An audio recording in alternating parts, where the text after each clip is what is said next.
in Barnet. They suffered stab wounds in the attack and are now being looked after in hospital. We need to make sure that when people carry out these activities, they feel the full force of the law. People think they can get away with this. The person who firebombed a few weeks ago is out on bail. That's not full force of the law. This crisis, it's a crisis for all of us. It's not enough to simply say we stand with Jewish communities. Of course we do, but we must show it and act it. And the responsibility lies with each and every one of us, because it is our fight too.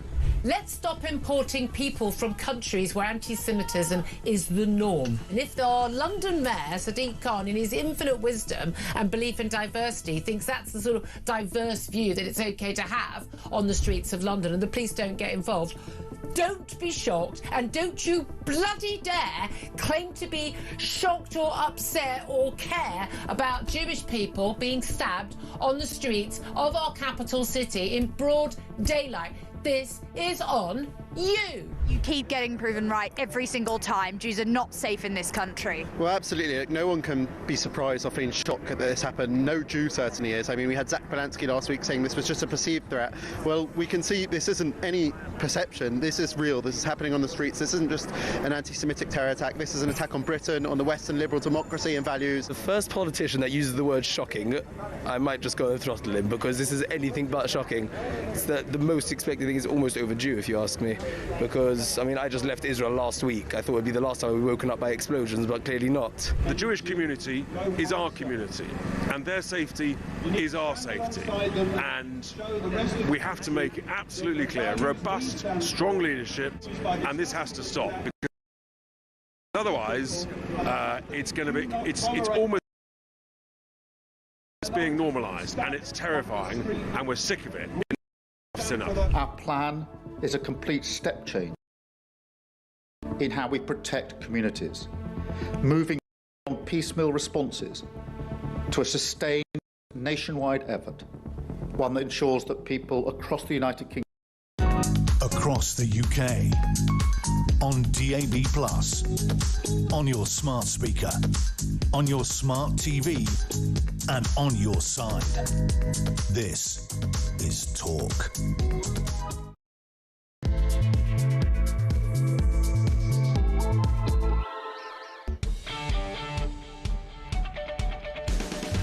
A very good morning to you. Just gone 6 o'clock. It is, Wednesday the 10th of June. This is Jeremy Kyle on Talk Breakfast. It is, of course, the home of common sense. You heard it there, the home where you can come and have your say, your views on the day's news. We don't shimmy around here. We're not out to offend. We're out to give people the opportunity, be it alarm clock, Brits or whatever, to have their say on the day's news. And, of course, look, let's just start where...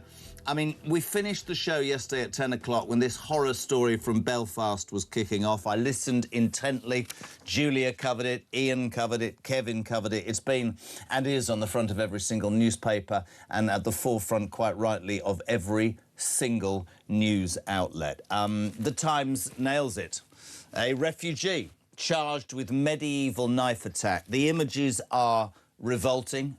We would never play it. I made myself sit and watch the footage, and I have to tell you, probably for the first time in ages, not only sick to the stomach, but worried, not going to lie, worried about the future of this country, worried about my kids and my grandkids, and I never really felt like that. But, you know, I understand, and I'll be totally honest to you, gang, there's a responsibility with doing this job, and the first thing I want to say is that a 30-year-old Sudanese man is due to appear in court today charged with attempted murder, so we can't get involved in too much, but we can certainly respond to the anger that has rightly fuelled a response. And also, you'll not find me in any way condoning what happened in Belfast last night. Protests erupting, homes and cars torched, police chase, barricades put up, young men in balaclavas taking out on the community, or what they see as the leaders of that community, their anger at the horror of this attempted beheading. I don't condone it, but I'm not gonna sit on the fence. I totally and utterly understand the ever-increasing feeling of desperation, revulsion, anger, and uselessness that so many of us feel. If you think this is 2026, and you just look at every single newspaper today of a man sat astride, just somebody who was there, stabbing him, attempting to behead him. How do you explain that in a civilised society? And then, of course, I heard it straight away.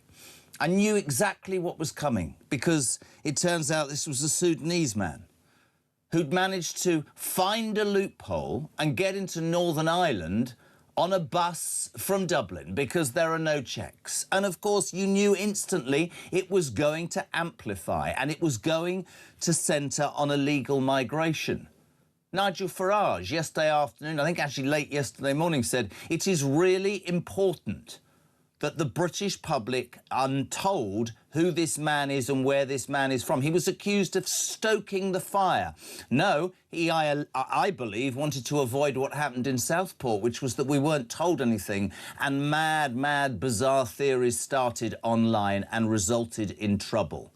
This man got into the country in the wrong way, and it begs the question, and I'm not shying away from this. I listened to an interview from a refugee charity who said, and I quote, "Don't allow this one isolated incident to upset the wonderful work that all these fantastic people do that come to our countries and bring so much." Try telling that to the teen girl who was yesterday raped by 4 Afghan nationals, including a 16-year-old boy, when they'd enticed her on a bus from Somerset to Bristol, plied her with drugs, got her drunk and raped her repeatedly and filmed it. Try telling that to the girl on the beach in Southampton, raped and attacked by 2 men, 2 years ago, who got off because apparently they'd get into trouble if they went home. I've had stand-up arguments. I'm not going to name this person. She looked me full square in the face 2 weeks ago and said, "White men rape women, white men stab people." Yes, they do. And all of it is abhorrent. And I wish we could do more. We could start by having police who actually do a better job. That's another subject. But if, and I repeat this, if you are going to allow people into your country who are unvetted, you don't know about them, you don't know about their past, and whether people like this or not, they come from places where there is a different mindset, a different ideology, different rules, you are asking for trouble. And I will never condone what I saw in Belfast last night, but until they drag me from this studio, I am not going to sit here and say I don't understand not understand the revulsion. I do. I get people's anger. Hard-working, law-abiding, normal, everyday people who are increasingly thinking, what the hell? Not only economically am I screwed, not only socially am I screwed, but now I have to look over my shoulder when I walk down the street. I'd love to hear what you think of this today. There's so much to this story. 0344 499 1000. Tommy taking your calls. First voice note of the day gets a prize. I've got a biscuit today. 0344 499 1000. Your text to 87222. We'll say a very good morning. The ideal person. Hinges in. Charlie Rowley, good morning. Good morning, Jeremy. Thank you. You were you were high up in politics, and you would deal with the response to stuff like this. I just spoke as a punter, as a father. I just think it's a tinderbox, and I get it, don't you? Well, you spoke as someone who not only gets up every day and obviously does this job at sort of 6 a.m, but you're here in the office way before that. You are someone that is just like everyone else in this country who is sick and tired of where we are now today. And, you know, there are so many events that have taken place, not least of all this one in Belfast, but if you go through a series of events that have happened over the last decade, whether it's the Lee Rigby attack that happened in 2013, whether you look at Manchester bombing at the arena there, if you look at London Bridge, Westminster Bridge, the Reading stabbings, the Valdo Calacane case, Axel Rudabakana, the 7-7 going back to 2005, and now Henry Novak. Not everything links all these together, because there'll be some of those perpetrators who are here legally. There'll be some people there who are British, born in this country. But the one thing that you said ties all of these attacks together, and these acts of brutality, are people that do not share British values, do not share our shared identity and our culture that binds us together, that keeps this country on the straight and narrow. And it is,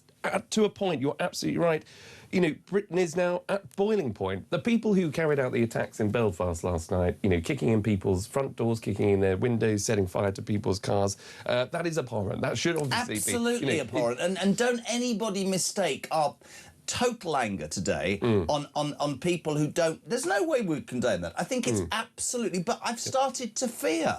Let me just tell you this story, right? I'm outside this morning having a cigarette at 5 o'clock. This is genuinely true. I do it every single morning with a coffee, OK?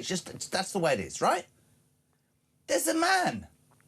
There's a man, and he's obviously been out all night or drunk, and he's wobbling around, right?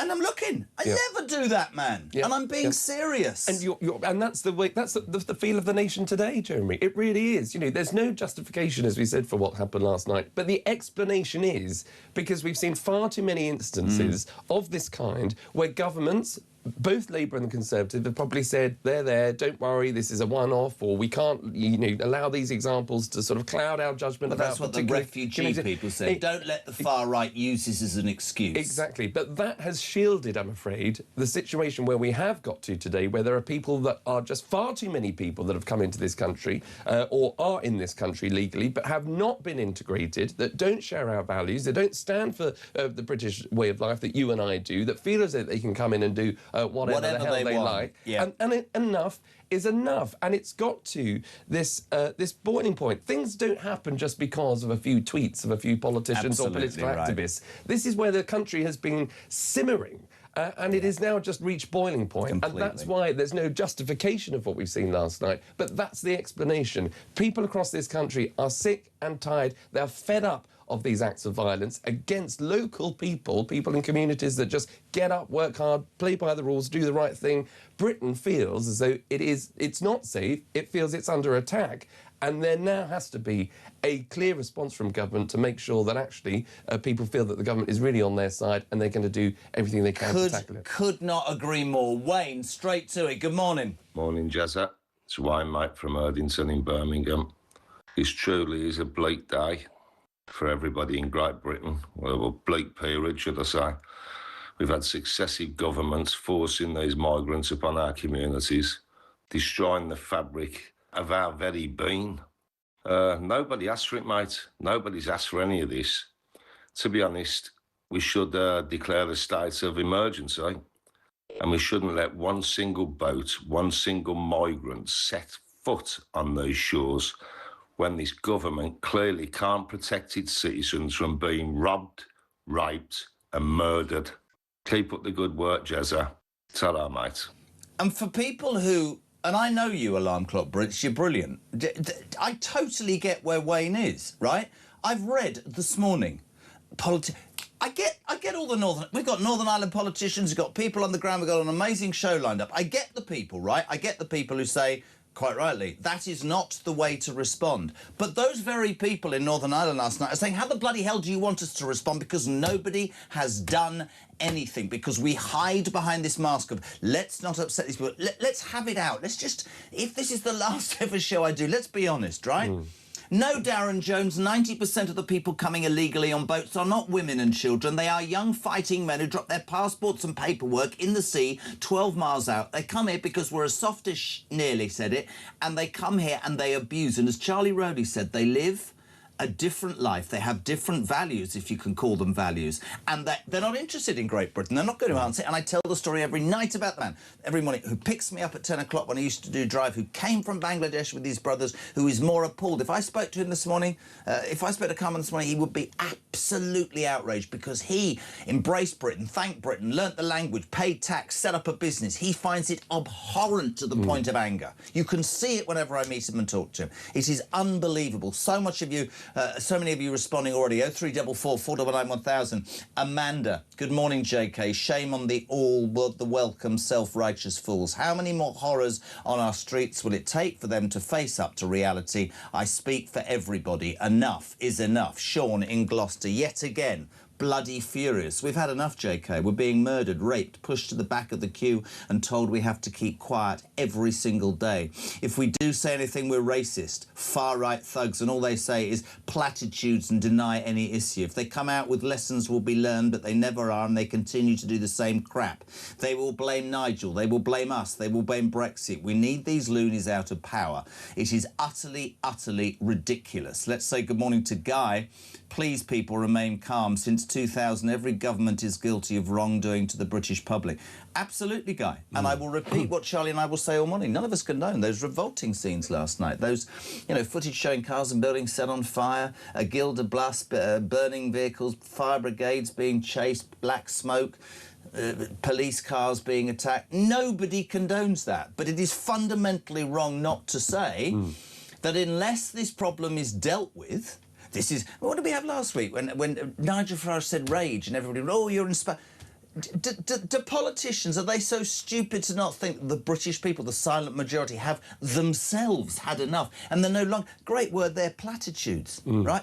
It doesn't wash anymore. Mark in Croydon, I still have family in Belfast and spoke to my uncle yesterday. He knows the area and goes there in an evening, but not anymore. His worry is a return to the Troubles, but it's been a long time coming. As Ireland is changing and people are tired of nothing being done about it, the Irish people are friendly to all, but again, we continue to let anybody come, and whatever part of the United Kingdom, people are getting to the end of their tether. Gary, I'm not condoning violence in the wake of the alleged attempted murder in Belfast, but internally and privately there's a national acceptance that anger and violence will escalate unless something is finally done. Nathan in Perth, God, the response this morning. This is Lee Rigby all over again, that's what you said. One thing that is different is he flew from Dublin into Dublin from Paris and was allowed to wander into Northern Ireland, which is British. This is the fault of politicians in the EU. Good morning to George in Leicester. Wow. I really fear for my old age. I'm the same as you, and I can't believe our governments of the past 20 years are leaving this to one side instead of dealing with it head-on. Dean, we need to stop all migration, both legal and illegal, right now. Mick, the people have had enough, and history shows Starmer cannot arrest his way into peace. The extraordinary response pouring in this morning. Such anger. And totally understandable. Peter, good morning. Good morning, Jez. Belfast. Just what did Starmer think was going to occur there after what happened? His half-hearted efforts coming on again after the latest atrocity regarding people that are not from this country. He does nothing. He must stand there in his office and think, who can I ask today what to do? Perhaps he has no advisors now, perhaps because nobody likes him. Nobody will give him advice. Prime Minister, PM. No, doesn't stand for Prime Minister in this case with him, does it? Did he want that to happen last night? Plays right into his hands, doesn't it? Can do this now, can do that, hide mask, other things with it. The man is an absolute... It's his fault this happened. It's his fault on the Tories. They both allowed this to happen. They both allowed this to happen. It's on their heads. Couldn't agree more. It is down to the Tories as well. It's not just down to Starmer. This importation of anybody and everybody to seemingly fill jobs that could have been filled by people who are too lazy in the United Kingdom, sorry, I'm right on it this morning, has allowed people to come in through the back. Tony Blair is responsible for this. Boris Johnson is responsible for this. There's been a sort of, let's turn a blind eye to the reality of the situation. I just can't. And Novak, Henry Novak's murder last week was bad enough. It's awful. And you're right to mention the Manchester bombings and Lee Rigby and Callaghan. We had Emma Webber, Barnaby's mother, on yesterday, but somehow, in what I still hoped was a civilised society, to see a man... I'm not trying to upset you, by the way, gang, if you haven't seen it. Don't watch it. My wife refused to watch it. Literally trying to saw somebody's head off in broad daylight in the middle of the street. That's just... I literally didn't... I couldn't sleep last night for about an hour, and I usually felt... just unbelievable. I want to take you back, actually, to February 26. Zia Youssef, who's travelling at the moment, he'd come on, but he's travelling right now. This is what he said a reform government would do if elected at the next election about such situations. Have a watch, have a listen. We will freeze visas for countries including Pakistan, Somalia, Eritrea, Syria, Afghanistan and Sudan. There you go. I mean, I don't know. Well, you're going to have to help me out this morning because I'm going to end up saying the same thing all morning. Well, look, you know, we've got to say it as we see it, and there's, you know, an understandable reaction when a two-party system has seemingly failed on particular issues like immigration. So that was the Tories of the past, and certainly this Labour government don't seem to have a grip on it. That's why you see the emergence of other groups. Now, whether that's people who feel, like that refugee campaign activist that you had on the other day, he might be, I can't cast aspersions, don't know, but he might be one of many people that then feel actually the Green Party is the answer because we don't have enough immigration. So, hug a tree. So you see the extremes on both sides, but that's why people have turned to reform. That's why some people might feel actually, restore is being talked about. Now, that's on a personal preference, that's not for me. But, there'll be people who disagree with that, and that's absolutely fine. But there has to be a reason why new parties are emerging because of the failure of this government and the previous. I think what did it for me last week about the Novak case, and we were lucky enough to get Nigel on straight away when he was in the Commons being lambasted. I fervently believe as a voter that he spoke for the nation, from the heart, and knew exactly what was happening. He was then accused by all sorts of people, and they were on this show, you're stoking this, you're stoking that. Do these people not understand that no longer is it acceptable to not talk about these horrors and try and find a solution, because you ain't going to be able to sweep this under the carpet? And this is what I was trying to work out in my head how to say this morning. As much as people will say, well, if the far right or Restore or anybody starts talking about it, people are going to take to the streets. I want to say to those politicians, the fact that you haven't spoken about it and the fact that you've swept it under the carpet for so long and have not found a solution is going to force trouble anyway, you bunch of idiots. That's the point, isn't it? Absolutely. Absolutely 100%. It is, people can, in politics, and if you have a particular cause and if you, purport that cause for long enough, you can become slightly single-minded and slightly deluded. And for the left, and it is the left, and the Labour Party are part of this problem, and that's why they've got to get the response right to this, because you can just imagine a whole team of advisors from the Labour Party and everyone marching into the room to say, right, how do we respond to this? Well, we must focus on maybe the violence of last night and say that we don't want any communities to get... Well, nobody does. Nobody does, but they will want to put out the message of we're still, a united country, we're still a multicultural society. We're not still a live in harmony. united country. We're a multicultural society that's suffering huge problems as a result of mass immigration, legally and illegally. And do you know what? Do you know what it is? And I'm sure you have the same. People say, well, it's a bit far right, isn't it? No, it's common sense. Explain to me what is far right about saying that a man being attempted to be beheaded by some that's allowed into this country, who has no morality and no values, probably can't speak this language and is behaving in such an abhorrent way. Why does that make me outrageous to call that out? Yeah, absolutely. But this is the point that you are absolutely making. Look, for too long, we have been told by campaigners, by, people that, again, jump on any old bandwagon going, to tell us, anybody that dare question immigration, whether it's legal or illegal, because you want to protect maybe your community, you want to protect jobs for people in that local area, or whether it's talking about some of these cases that we're talking about that's now been going on for over a decade. You dare mention about ethnicity, dare mention about cultural differences, dare mention anything about immigration, you're branded far right. That has shut the conversation down. That has freaked out our political classes to make sure that they're not doing what they should be doing, which is getting on top of this, providing the right response. Politicians have always got to be careful with their language, but they've got to not... I think they should be careful not to label everybody who finds this abhorrent as far right. I think that's an absolutely counterproductive way to behave. There will always be, and I won't condone them, horrible thugs who take to... I'm not in any way supporting. I'm saying the fervent feeling amongst millions of Brits is this country's on a precipice and our governments successively have done nothing. My God, what a response this morning. Dean's never been so inundated. 0344 499 1000. Hinge and Bracket here. We're talking everything to do with Belfast. It's extraordinary, the response. Rob, good morning. Morning, Jez. On my way to work, that's normal.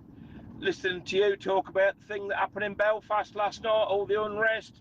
Well, yes, rightly, you shouldn't condone what happened. What else have people got to do? They're not listening. The political class are not listening.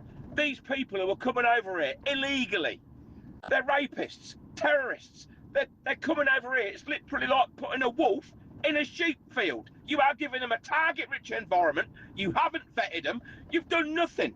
All you've done is dump them in a place where they can wreak havoc. Where they come from, guess what? There's no law. If they can do literally whatever they like. They come over here, there's lawyers, of course, taxpayer funded. They get a nice cushy home, running water, Sky TV, gym memberships, bus passes. They can literally go where they want and create havoc. And when they do, the people that foisted them upon us, guess what? They say, don't get upset, don't do anything, don't go out and cause unrest.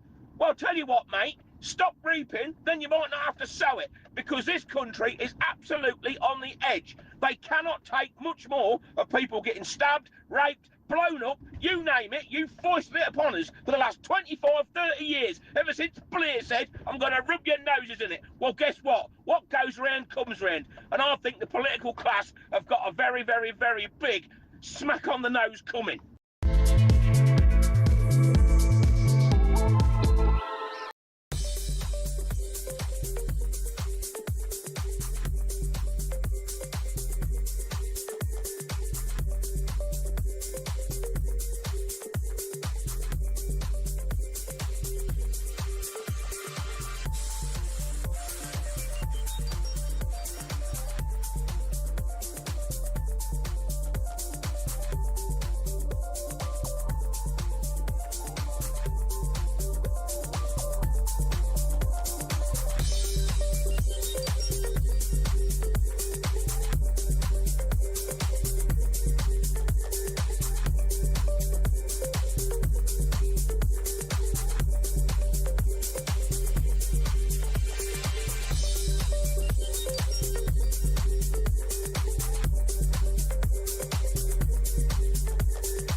Varda Kalakane was a 32-year-old black man. He murdered 3 white people. Not once in any part of the conversation or reporting was there any racial profiling or even the question raised. I don't want to drag this boy onto the issues, not onto Henry, and that is something that the family have asked for. 35 years I've been doing this. I've never seen a moment when most of mainstream media and most of mainstream politics was more out of touch with the country than over this issue. Quite extraordinary.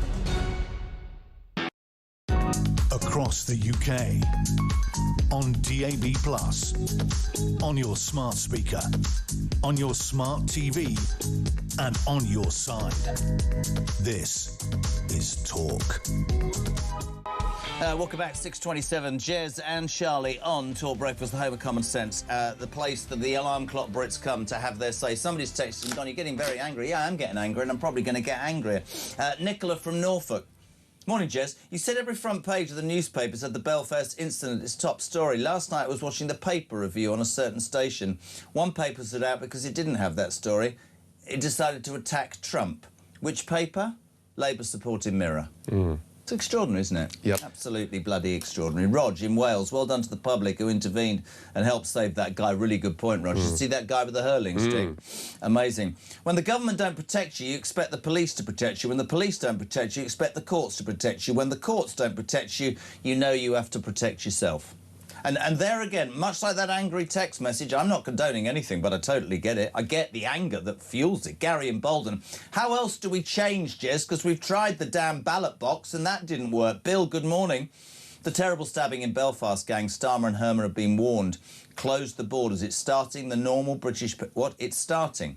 I don't like it, I don't condone it, but normal British people are taking the law into their own hands. Your first duty is to keep your people safe, Starmer. You are failing.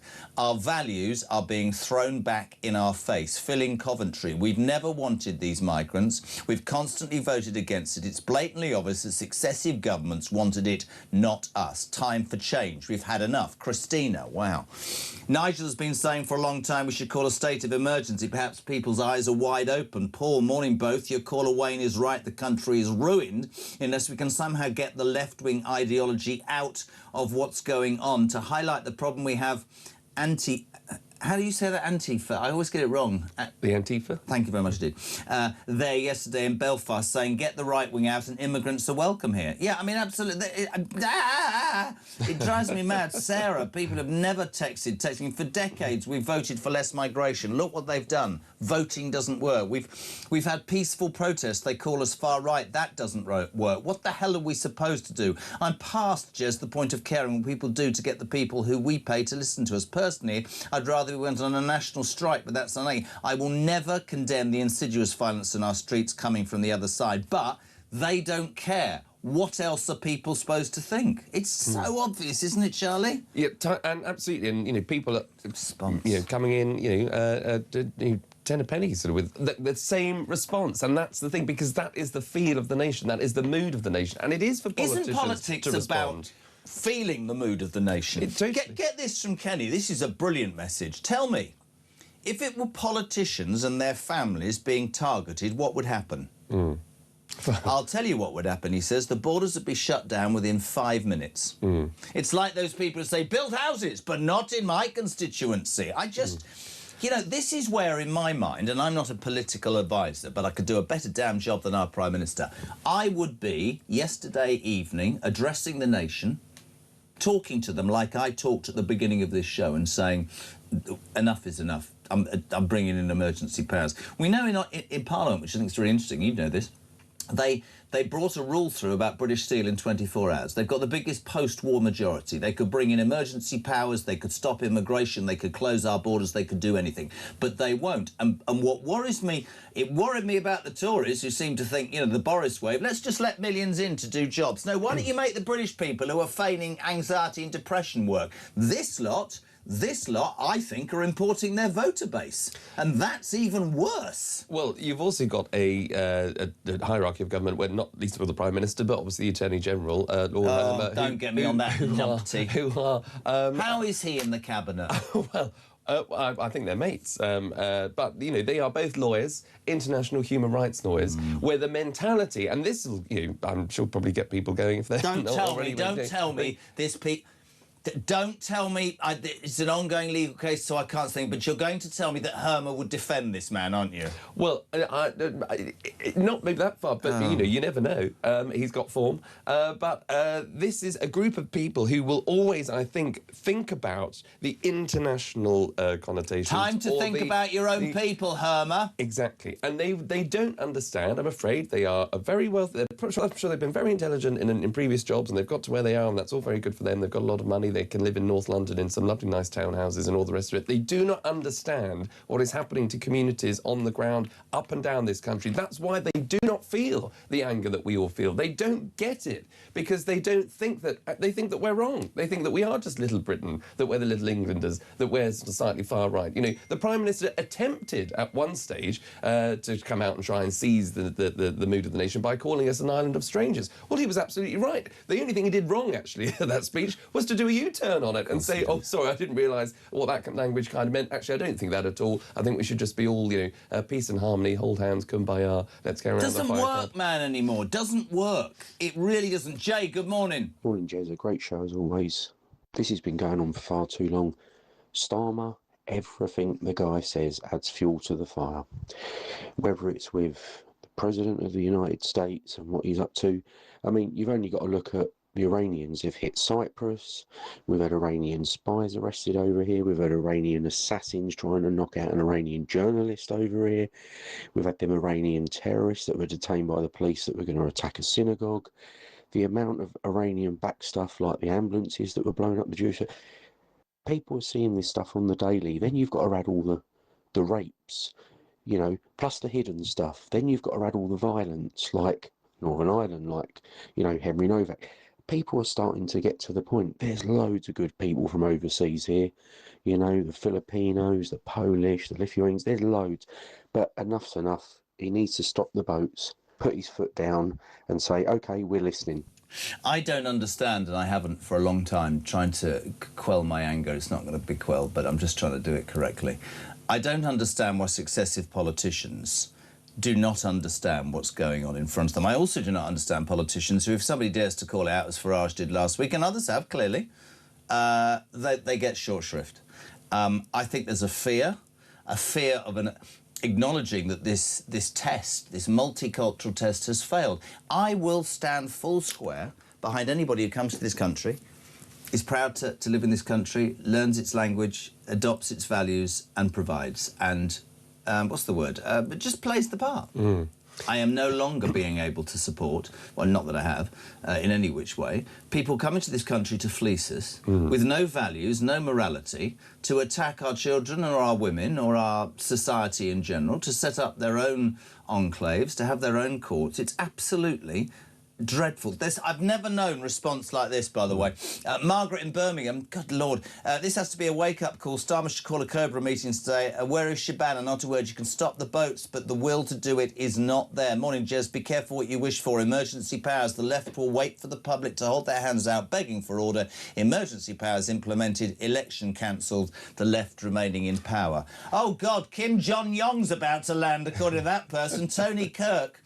Ben seems shocked and insulted by the phrase alien culture. This is Hilary Benn, the Northern Ireland Secretary. Of course he feels that. Starmer and the Labour Party see the British culture and values as alien and far right. They are disgraceful. That's true about Hilary Benn. Yeah, absolutely, yeah. He looked totally terrified that anybody would say, there's an alien culture here. Yeah, absolutely. But, you know, that is an American imported sort of phrase, and it's absolutely right. But again, the response to that was just to sort of dismiss it and say, no, I don't know quite what you mean there, and actually maybe you want to tailor your language. No, it's saying it as it is. It's as plain as the day that there are people in this country that want to do us down, that want to harm us, that have this warped mentality, that are anti-British and are able, as that brilliant caller that you had on before, feels as though that there is no law in this country. They do what they want. Whether it's going to attack someone, you could shop... I mean, let's not even start about the pathetic excuses that human rights lawyers allow these rapists and murderers and thugs to get away with. It's unbelievable. Morning, Jess. What happened here in Belfast is the consequence of politicians not listening. They now have to own it, says Baz. Completely. God, the bloody hell, I can't keep up. There's nothing like fuel to the fire. Rachel Reeves is now on about giving us another tax hike for our defence strategy. Where's our king in all of this? Listen, Trevor Johnson, I've told you repeatedly, the king, it's a constitutional monarchy, but I will say one thing. And I'll repeat it all day, and so will Charlie. We don't condone what happened, but we do understand how frustrated and angry people are getting. And this is not going to go away. This is not. Don't think, Starmer, for 1 minute you are going to win by saying, oh, that's a bunch of far-right thugs. Because you know I still have a theory on Southport, don't you? I supported Nigel yesterday when he called for transparency on where this person was from. This is because this wasn't to stir up trouble. This was very simply this. You remember when Ruda Bacana, that terrible attack in Southport, it circulated on social media that it was an illegal migrant and people were getting more and more angry. The government knew it wasn't. It was a kid from Wales, black kid from Wales who was an ex-choir boy who'd gone wrong, right? Totally wrong.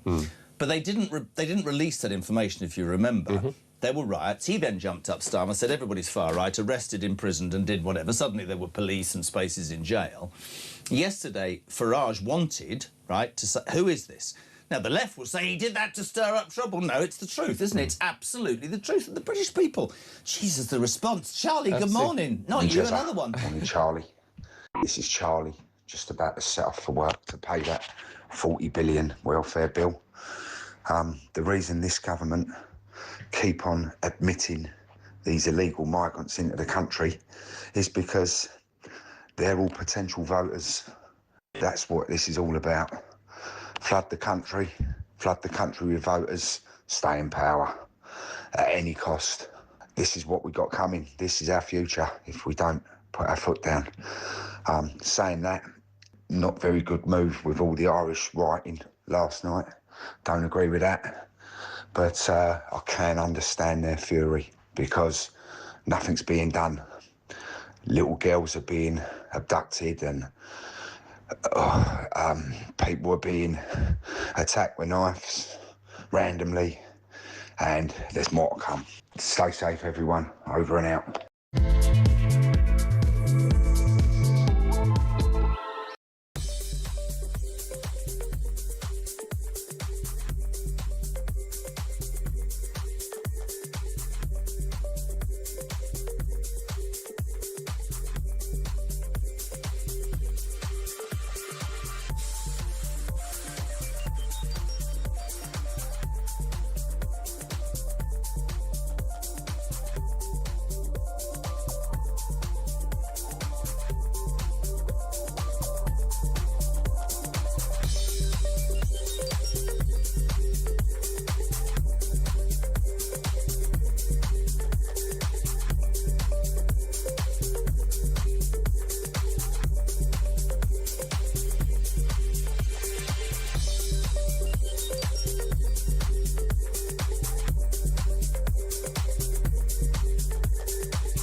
across the UK.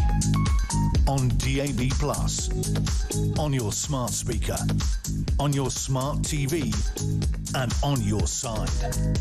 This is Talk.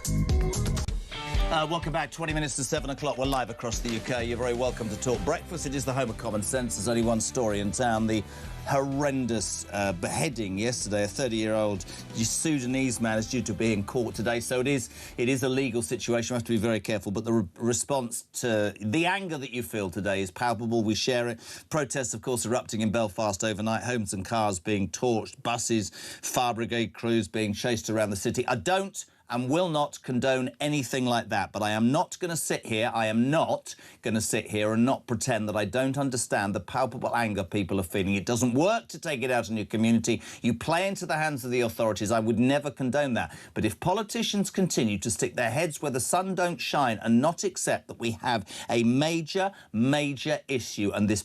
When I say... You say precipice, they go, what are you saying? It is on a precipice. A teen girl, we've discovered yesterday, was raped by 4 Afghan nationals, including a 6-year-old boy, after being enticed on Snapchat from her home in sleepy Somerset on a taxi to Bristol, where she was plied with drugs and drink and raped repeatedly. I would respectfully suggest that those 4 Afghan nationals don't have any understanding about how you're supposed to treat a woman. And looking at that revolting footage yesterday, and please don't if you don't want... I suspect this man has no morality, no understanding and no values. He was trying to take the man's head off. Absolutely. I honestly... It feels like you're right. You know, there is a state of lawless Britain at the minute. And if you say that, you would be, what are you saying, Charlie Rowley? But it's true. Because it all adds up. It's the small things, even though I don't find it particularly small, but you talked about it earlier. Having your phone nicked, the shoplifting that goes on, and then the more extreme end, obviously, what we've seen over the last 48 hours, and that story about, again, young men from Afghanistan, they don't have to be young, actually, in some other cases, coming in and committing the most awful crimes of rape against young people in this country. And when you've got a government that is able to your point earlier on as well about the laws and lawmaking in this country, you've got a government that is able to, at super quick time, rush through people through the court process for some hurty words on Twitter or X and social media posts, get a grip of the actual situation. Get these men deported or lock them up or don't let them in the first place. Where is the outrage and the motivation to then do something about what actually needs to be done, which is stopping these characters, stopping these crimes, stopping these criminals committing what they're doing, and get them out? I listen to certainly Reform have said it, other Restore, we have to give credit to other parties, detain and deport. My wife said to me yesterday at dinner, this is true, Vic said to me, but if say, that happened, there would be complete outrage on the left. Yes, there would, and you'd see very much like America. But I'm going to throw something at you that I found out about America yesterday, which I thought was quite relevant.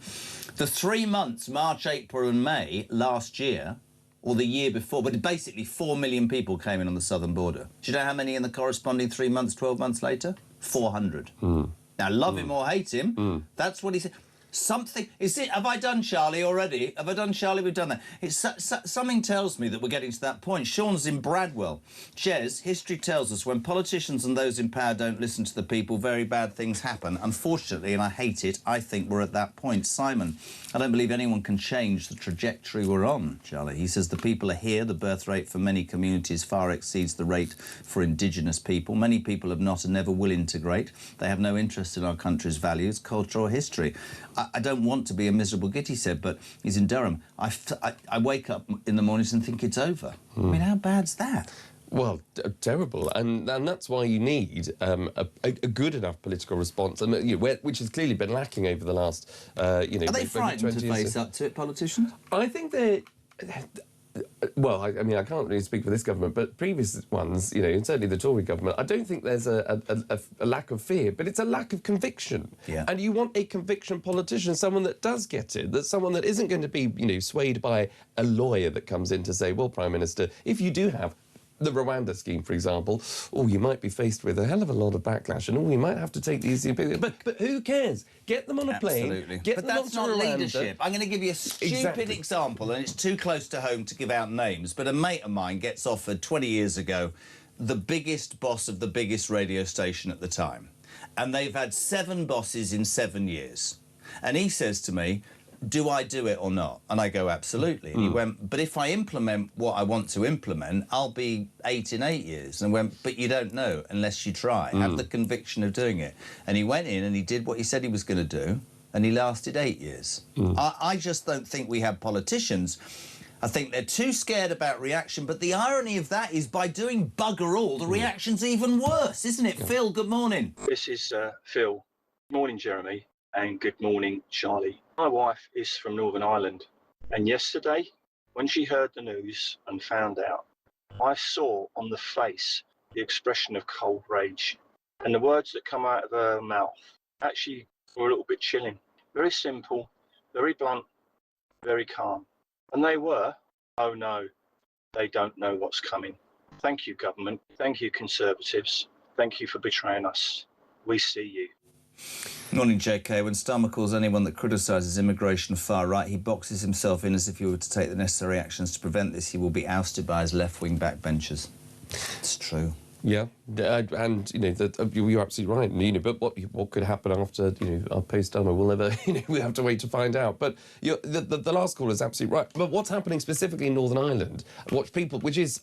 And I'm not linking the two, but you never know. The fact that we talked just a second ago about the cancelling of the Rwanda plan, you need someone with conviction. I think that was a mistake. That should have gone ahead. If a lawyer comes in and says... The biggest mistake the Tories made is that they didn't implement that soon enough. Absolutely. And if a lawyer says, oh, no, you can't do it, well, you get a better lawyer. Sod the lawyer. Sack him then. Do it, exactly. Because what then happened, and again, I'm not linking the two to maybe what's happened over the last 48 hours, but, the cancellation of that plan... Under this government, you did see an influx of people that made it to Ireland, who then went into Northern Ireland. So there has been a tension in Northern Ireland for some time, underreported. Why? That might be. Who's to say? Talking of which, peeps, I don't know whether there's 4 million of you out there or 4, but I'm going to share this with Alarm Clock Brits. Great point from Dino just then. 45 minutes into this breakfast show, and my dear listeners are only annoyed and completely motivated about one subject. Dean cast his eye over. After 40 minutes on the BBC, not one mention they're doing US inflation, Charlie. That's the state broadcaster. Sky had mentioned it for 3 minutes, but now we're talking about the Somalian referee banned of going to the World Cup because he's Somalian.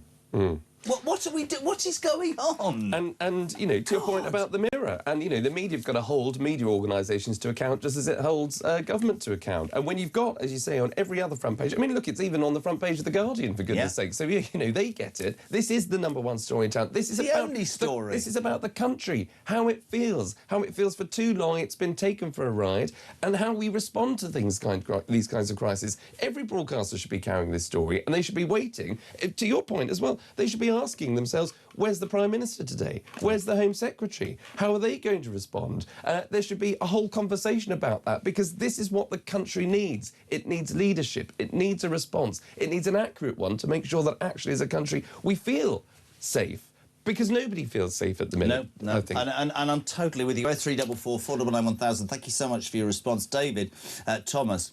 Belfast is a reaction to the policies of uncontrolled mass immigration. Those subjected to its effects have repeatedly asked, but unaffected politicians won't listen. So what recourse do people have in the wake of barbaric outcomes? You reap what you sow. I have to say it all day. We do not in any way condone those scenes on the streets of Belfast last night. Cars and buildings set on fire, Gilda buses burning, people being chased, some families forced to flee their homes. I don't condone any of that, but I will not, until they remove me from here, not tell you the truth, which is governments successively have done nothing and people's frustration is boiling over. Trevor Johnson's been coming for a long time. We don't want it, but we are on the brink of something. He says if that happens, no one will be looking after us. There could be martial law. I think he's going over the top a bit, but I get where he's coming from. Alan's in Cambodia. Lucky you. It's disgusting to see this all going on in Great Britain. It's not so Great Britain anymore. That's why we moved away from all the crap. We enjoy the show. Thanks very much indeed. Sorry, I don't mean to be rude. I've never been to Cambodia. I'm sure it's beautiful, but can you imagine 20 years ago phoning or sending a message to a British radio station going, frankly, being in Cambodia is better than being in England? Exactly. Well, how far have we fallen, or am I missing the bloody point? Well, exactly. And, look, people want their governments to protect their people. That is the number one responsibility of a government. Protect your citizens. Yeah. And, you know, you talk about, you know, what's happening in America. Yeah, love him or loathe him. You know, the guy seems to have got control of that southern border. I personally don't think it's the right decision to block the Somali referee because it's the World Cup. But the guy's got a grip on his borders. If he says he doesn't want people coming into that country... Oh, God, he's the president. Who knew? They're not coming in. Who knew? Craig, good morning. Good morning, Jez. This is Craig from Ilkley in Yorkshire. So there has to be accountability. So somebody in the Home Office granted this maniac indefinite leave to remain within a very short period of time of him allegedly arriving in Northern Ireland. Now, indefinite leave to remain is a privilege. It means that you can live in this country forever. You don't have to assume citizenship, but you can stay here forever. It opens up the benefit system to you. It means you can't be deported. You're here, and that's it. So somebody, I don't know, how long did they take to do the assessment on this maniac? Was it 30 seconds, 5 minutes, or 2 days, or what? Who knows? But somebody will have their name against this maniac in the records. And I believe that the person in the Home Office who granted this person indefinite leave to remain needs to be held accountable. You know, he needs to be, or he or she needs to be fired, needs to lose their civil service pension. Actually, they need to be in court alongside this person. When he's charged, the Home Office official needs to be sat next to them and charged accordingly as well as a co-conspirator and for enabling this crime. There needs to be accountability. Interesting text from my mate Rob. He said, I spoke to a friend of mine yesterday who's giving his job up, putting illegals into HMOs. He says he can't cope anymore with packing these mean, ungrateful people into underfunded areas where local people are struggling to pay to get homes. They pay them to make the houses very nice. They pay way over the top guaranteed rents, but only for illegals, not the indigenous population. He says the local people know what they're doing and he can't handle it anymore. He says people don't want houses full of people who don't speak English and don't know how to behave living next door to his young children. He says they damage everything, they moan, whatever they get, they want more. They always brag about emptying hotels. What happens next is far worse. It's poor people who get them as neighbours that are prepared. It's sickening. I'm so with him. And if you said that, another interesting point from Rob actually says, he says, I don't condone it either. The people forced to flee their homes last night, these were HMOs that were attacked by that mob in Belfast. Houses of multiple occupation. I would like to make the point, and I will make the point, irrespective of whether people like it or not. There are many people who have come to this country, as I've said already this hour, who've embraced Britain, learnt the language, built a business, and I respect them enormously. But we have to have this debate, and this debate is that this country is... Do you remember somebody said flooded and all the lefties went nuts? It has been flooded by people who share not our values, our beliefs, our language, our... anything. And whether it's raping girls or trying to behead people just in the middle of the street, whatever it is, that is not the way we do things. So get them out. Absolutely, absolutely. And let's get a grip of this because, you know, the left will tell us if anybody wants to call. I'm sure they. Yeah, come on, left. Tell me all these people are escaping war-torn Sudan. Sorry, I'm jumping in. You're escaping war-torn Sudan and you think it's OK to come here and try and behead somebody? I don't want you in my country. Exactly, exactly. And the left will tell you that actually the people that apply for indefinite leave to remain or people that apply for asylum, you know, over 90% of the cases are approved. So therefore there must be an issue in those countries. Well, do you know what? I'm sure there are issues in those countries, but that doesn't actually mean that you can come to Britain and we can solve all the world's problems. And I think we just need to be absolutely clear about you know, people coming to France, whether that's through a small boat or through other means. You can settle in France. You know, the UK has a responsibility. Of course, we are just taken advantage of now. Yeah. You know, and I could be totally ignorant, and I'm very happy to be. You're not ignorant. I love stand correct. But you know, I have absolutely no reason or understanding why we should be helping people from Somalia or Sudan. What is our connection there? There are nearer countries, This is this ideology that we have to have always done the right thing by everybody else. But the reason that we're at a tipping point is it is now to the detriment, not just the economic detriment, but the safety of British people. Absolutely. Jez, you and Talk do not obviously naturally condone the violent reaction, but listening to the calls and the text, it sounds like everyone else does, says Sarah. Gurdeep says Starmer is hoping that widespread unrest breaks out, as it will be his reason to declare martial law and his job will be safe. Jesus Christ. oh my God, I can't even begin to think that. This is very interesting from Lisa. A bit of a light in a dark tunnel. Love the show, especially with Charlie on it. Is he single? Yeah. Lisa. I can confirm, Lisa, I am single. There's a marriage coming. On a serious note, this Prime Minister is a stain. We are being ignored time and time again. What is the bigger plan here? Great show. Let's say good morning to Mike quickly. I'm talking from Belfast, and I was watching my city burn last night, and I know that people in England say don't condone it. The message is simple. One attack on our people is one attack too many, okay?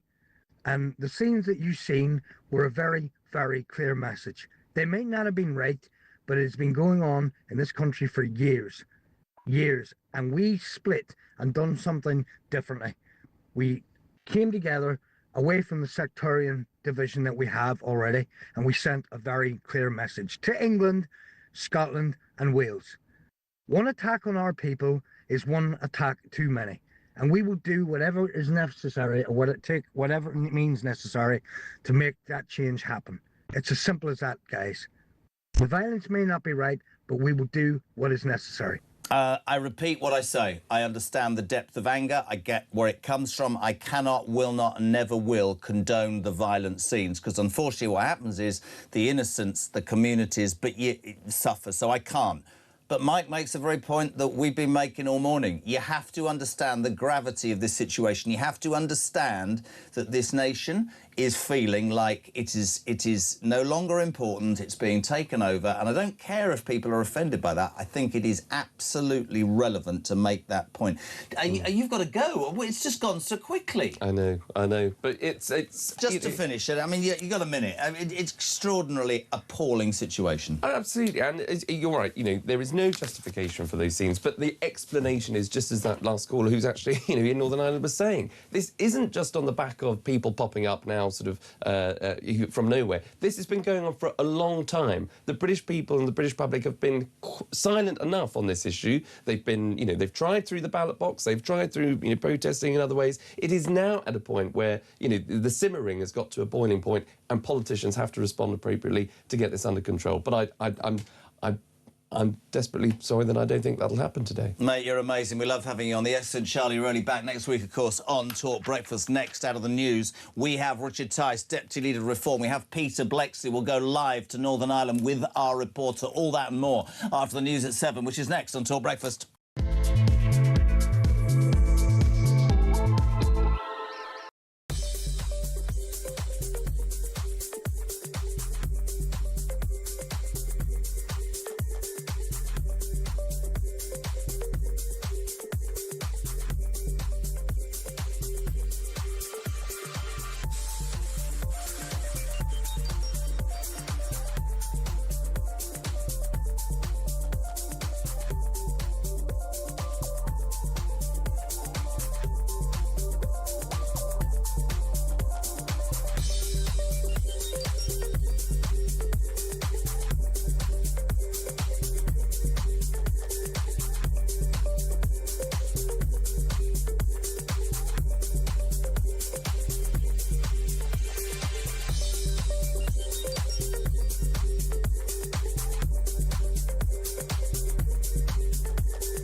Current affairs, international news, letting criminals off while sending... Oi!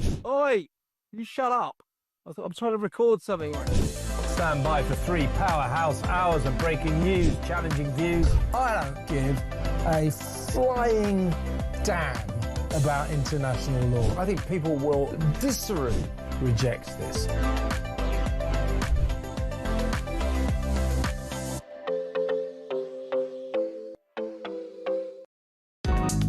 across the UK, on DAB+, on your smart speaker, on your smart TV, and on your side. This is Talk.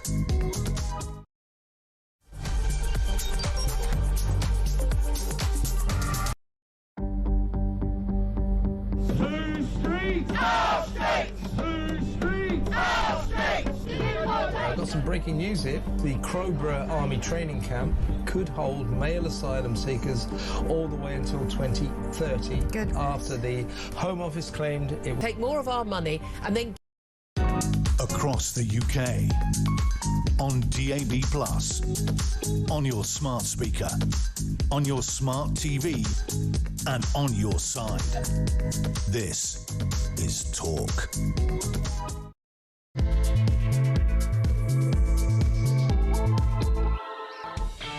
Welcome back or welcome along. You would Talk, of course, the home of common sense, where your views on the day's news are welcome. There's only one news story in town. It is that horrific attempted murder, the beheading by this refugee. He has been charged overnight. It is important for those reasons that we only approach that in a simple way. But I have to be honest with you, I've never, ever, ever in my 4 years here seen response like this. The anger is palpable, and I will start this hour as I started the last hour. Nobody on this station or in any media outlet can in any way condone those protests that took part in Belfast, certainly last night and across England. Footage of cars and buildings on fire, buses being attacked, fire brigade crews out across the city, but police cars being ram-raided and people being forced to flee their homes, in brackets HMOs. None of that is condonable in any which way. Make that point, tick the box. But let me tell you, this has gone on too long. And I know from the response today that the feeling is just simmering anger, revulsion and disgust. And it is high time we were able to have a discussion that mass immigration has destroyed so much, and we are allowing unvetted young men, no, they're not coming from war-torn countries with their wives and children before the left start that at me. They are coming into this country. They do not share our values or our language or our morality. And whether it's girls, what was it we heard yesterday? A teen girl raped by 4 Afghan nationals, including a 16-year-old boy. That was in Bristol. Whether it's that, or whether it's seeing a man attempting to behead another man in the middle of the street. If you allow unvetted people into a country that they have no respect for, that they're coming just to take advantage, they don't learn the language, I am sick to death of being told that anybody who stands up and says that is far right. It is common sense and nothing more. I don't know how many people contacted this show in the first hour, but there was one voice note that stood out. And before Richard Tice, wherever you are, just pin back your logos. This was Rob. Morning, Jez. On my way to work, that's normal. Listening to you talk about the thing that happened in Belfast last night, all the unrest. Well, yes, rightly, you shouldn't condone what happened. What else have people got to do? They're not listening. The political class are not listening. These people who are coming over here illegally, they're rapists, terrorists. They're coming over here. It's literally like putting a wolf in a sheep field. You are giving them a target-rich environment. You haven't vetted them. You've done nothing.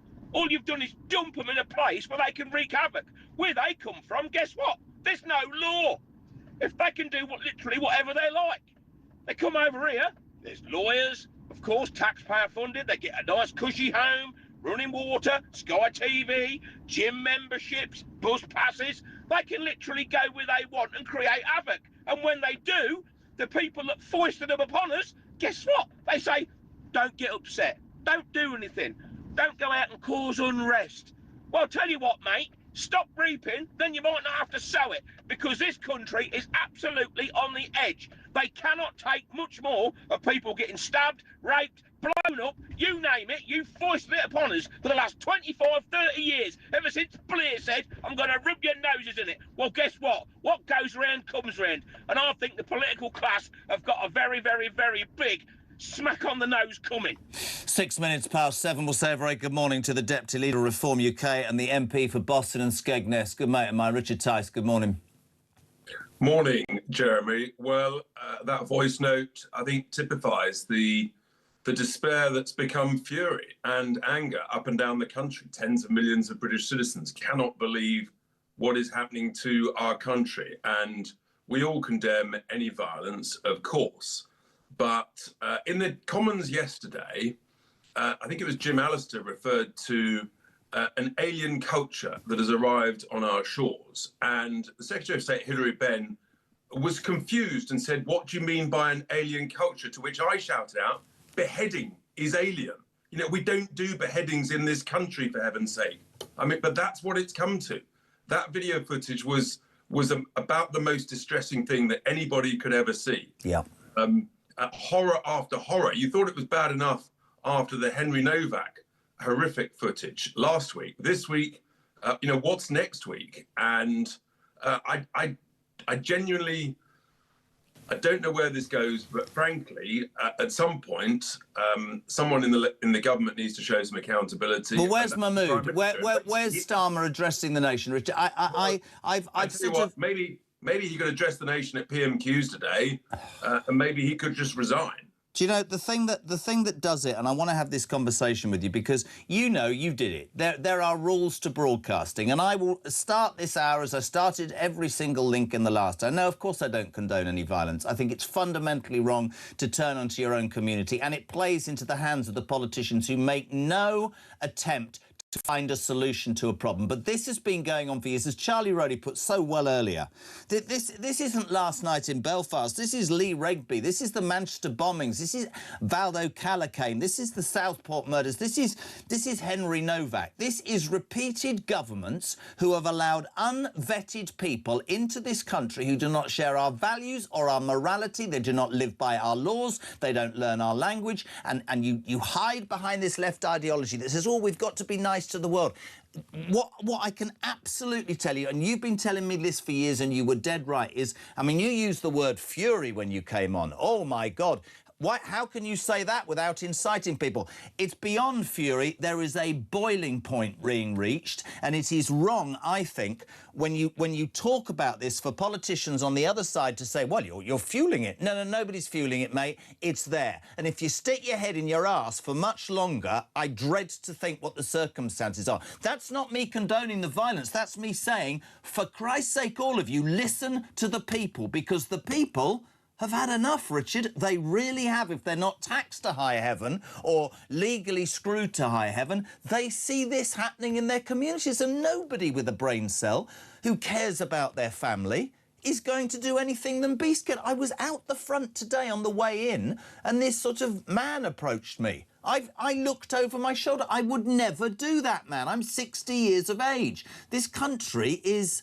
I don't know why or how politicians think they're going to get away with this, but something genuinely needs to be done, and it can no longer be excused by saying, well, if Farage says people are furious, or Farage says that he feels rage, that this encourages people to take to the streets. I don't condone it, but I totally get it, don't you? Well, the way that people should express their fear is at the ballot box. Well, they've tried that, and mass immigration's continued for 20 years. But that, Jeremy, is why we've emerged. We are the disruptive political force. We've won over. We've been leading the last 320 plus national polls. We smashed it in the local elections just a few weeks ago. Absolutely smashed it. And if there was a general election tomorrow, we would smash that too. And I think that rising fury is has got to be channeled through the ballot box and say, we want change. We've had enough of the two uniparties that have done this to this country at every level. And it's all the things you mentioned, but it's more than that. It's the two-tier policing. It's the rising anti-Semitism. It's the week in, week out pro-Hamas marches up and down the country. It's the failure to ban the IRGC. The failure to ban the Muslim Brotherhood, and the failure to recognise the stupidity of mass, uncontrolled, low-skilled immigration, and you know the failure of policies like net zero that have made us all poor. All these things cumulatively have driven people to a sort of a boiling point within the cauldron, and that's what it feels like. And it's interesting for me that, I mean, quite rightly, we've got some Northern Irish politicians on the show this morning. Of course, you're going to call for calm in your community. I totally and utterly get that. But I keep going back to the same point, Richard, and you're right, reform have grown because of people's frustration. I just think that, you know, platitudes like, you know, we'll learn from this or we'll make differences. I mean, one of your party's main policies is to detain and deport. And I was sat around the dinner table with my wife last night. You haven't met V yet, you will. But she said to me, that needs to be done, but can you imagine what the left will do if Reform are elected and carry out, which I know they will, what they say they're going to do? But doesn't this country need something, some convicted person, a person with conviction, I should say, to actually say, I don't care if 45% of the country disagree, that's what's been voted for, and I'm going to bloody well do it. Well, that's where we are, and that's why that detain and deport policy is so popular and becoming actually ever more popular as people realise it's the only thing that that is going to work. And all of the illegals who have invaded our country in the last 6 or 7 years, and that'll send the lefties tonto, but that's essentially what happened. It's over 200,000 have illegally broken into our country. That's give or take 3 times the size of the British Army. Who've illegally broken into our country, our shores. That is an invasion, and they're not doctors and engineers, these people. Too many of them, regrettably, have committed crimes of a variety of levels, some of them absolutely heinous, as we saw on Monday night. And people are done with it. They're sick of it. They've had enough. I had a stand-up row with somebody some months ago who said to me, we're talking about that terrible incident in Southampton where the girl... I mean, did you hear the story overnight of the teen 16-year-old raped by 4 Afghan nationals, plied with drink and drugs, paid for in a taxi from Somerset, somewhere in Somerset to Bristol, where she was raped repeatedly, and one of the rapists was a 16-year-old boy. And you talk about, you know, we have to have that discussion about how people from other countries don't have the same values or skill set, whatever you want to call it, that we have in this country. But there's this fear, isn't there? There's this fear of calling this out. I just think that's dissipated, and I think that I don't and will never agree with people taking the law into their own hands. I can't and I wouldn't, but you do understand this sort of feeling amongst people that nobody's doing anything. Look at your party. You're saying, I mean, Zia said in February 26 we'll ban people from Sudan, amongst other countries. We'll impose bans on visas. That could be another 3 years in the waiting. When you looked at that, I mean, have you seen that horrific footage, or did you not bother to look? No, I mean, it's all horrific, Jeremy, and what do you think? Where do we go from here in the next 3 years, the real Richard? point is it's about courage, it's about conviction, yeah, and it's about being willing to say these people do come from a different culture, yeah, and it is alien, and to them, some of this behaviour it's what they do in their countries. Well, it's not what we do here, and frankly, the mainstream politicians from the 2 main parties, they have imposed this experiment on us over the last 25 years, and it's been an unmitigated catastrophe. It has essentially destroyed so much of what we know. Whole streets riddled with HMOs full of illegals who don't understand the community they're in. They don't speak the language in the community. They have no care for anything, rubbish everywhere. They get everything handed to them on a plate, including free cleaning of their houses, and on it goes. And it is a combination of despair, rage, and fury. That's all I can say. Listen, no, and you and I are sort of lost for words because it's so completely alien, excuse the pun, to exactly what we imagine is right. Just listen to this, Richard, right? John. I never text, but I just wanted to say this. Of course people are angry. This is not our country anymore. My wife and I are in our 70s. You might think this is weird for me to say this, he said. But for the last 6 months, we've stopped going into Birmingham on the bus because we feel threatened. Worked for 50 years. Worked for 50 years, paid his mortgage, done everything right. I'd love your response to something that was picked upon by Dean earlier, mate. At 6:43, 40 minutes after we started, and there's only one story in town, our state broadcaster, right, was concentrating on how a Somalian referee had been banned by the awful Trump from America. And that's all they were talking about. And Sky were talking about the economic figures. Still, the mass media don't get it, do they, at all? They don't get it. And, I mean, the economic figures are a catastrophe at every level and have to be talked about. But... Not on a morning like this. Well, somehow. they just don't... they don't understand the gravity of what is happening. And look, the reality is hardly anybody listens or watches Sky anymore. That's the simple fact. But they just don't want to talk about what the country wants to talk about, and that's why alternative channels like Talk have risen so successfully. Here's an interesting one. There's truth and a bit of debate. Is an interesting one for you. We can't obviously. I mean, we're in Purda. There's a by-election. We'll have to play the list of candidates. But I've had about 30 messages on this. I'd love your response, Richard. Burnham's silence.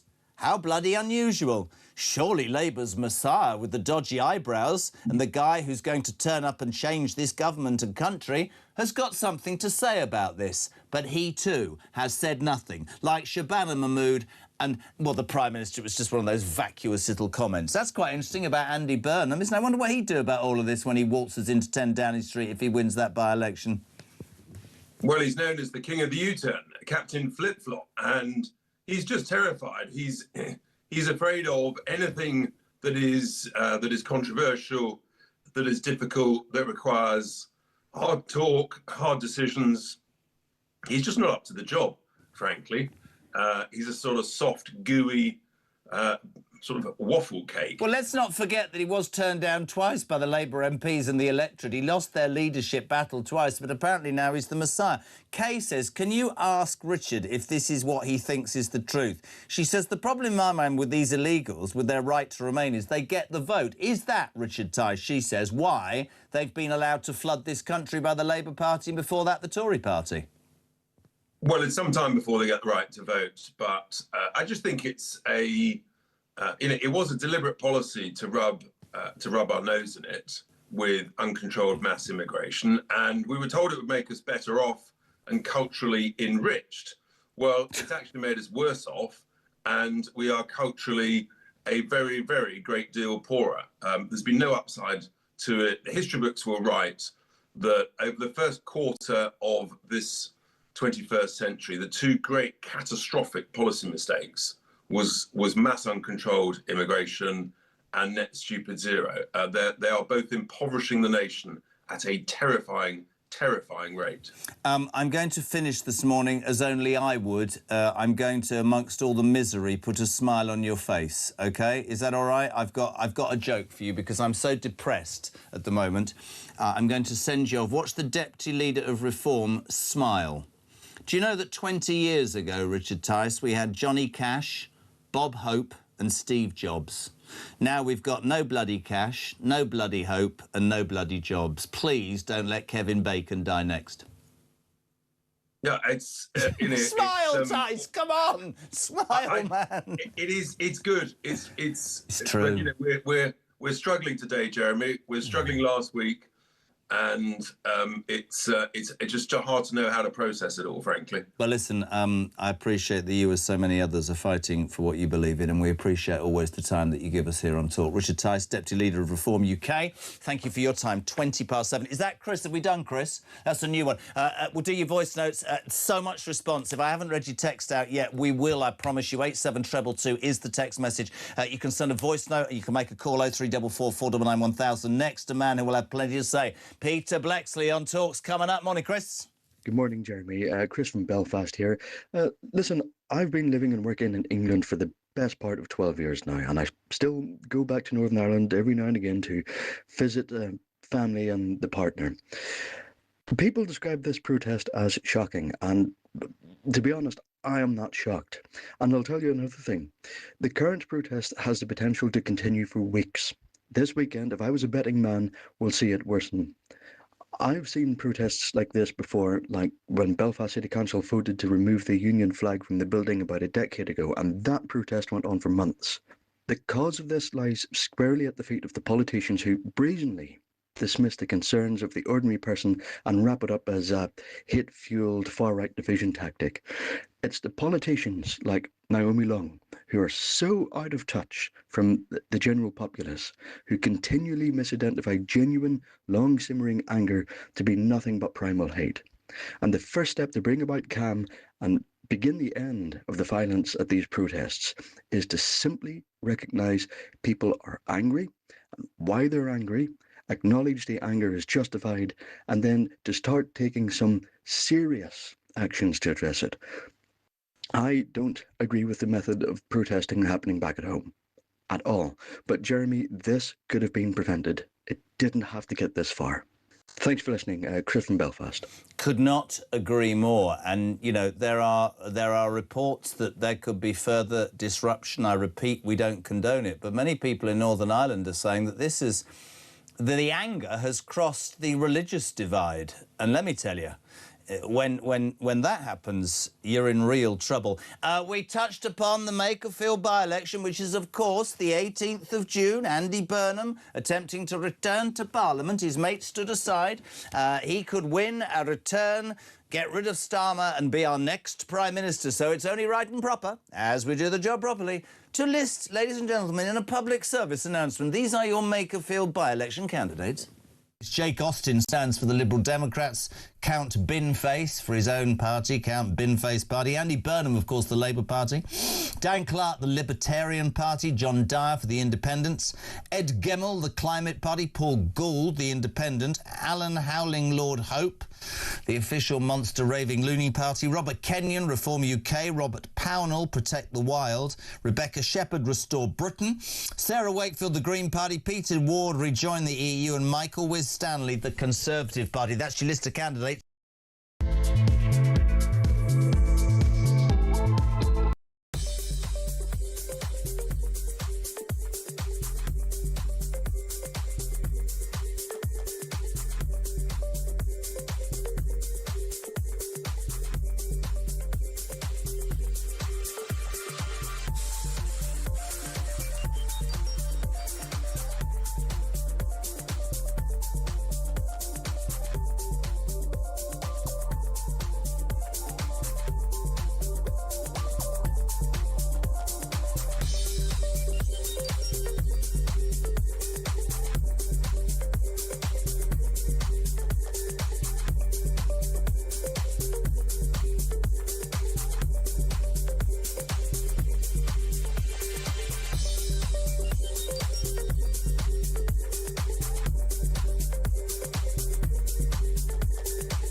I'm angry, Julia. The family are angry.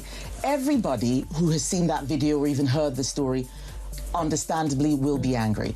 But the job of politicians is not to tell people, go out and be angry. People have a right to protest. I think that actually people coming out and showing solidarity with the family, showing they're upset about it, sends a signal to political leaders. What it shouldn't be is us whipping up people's rage.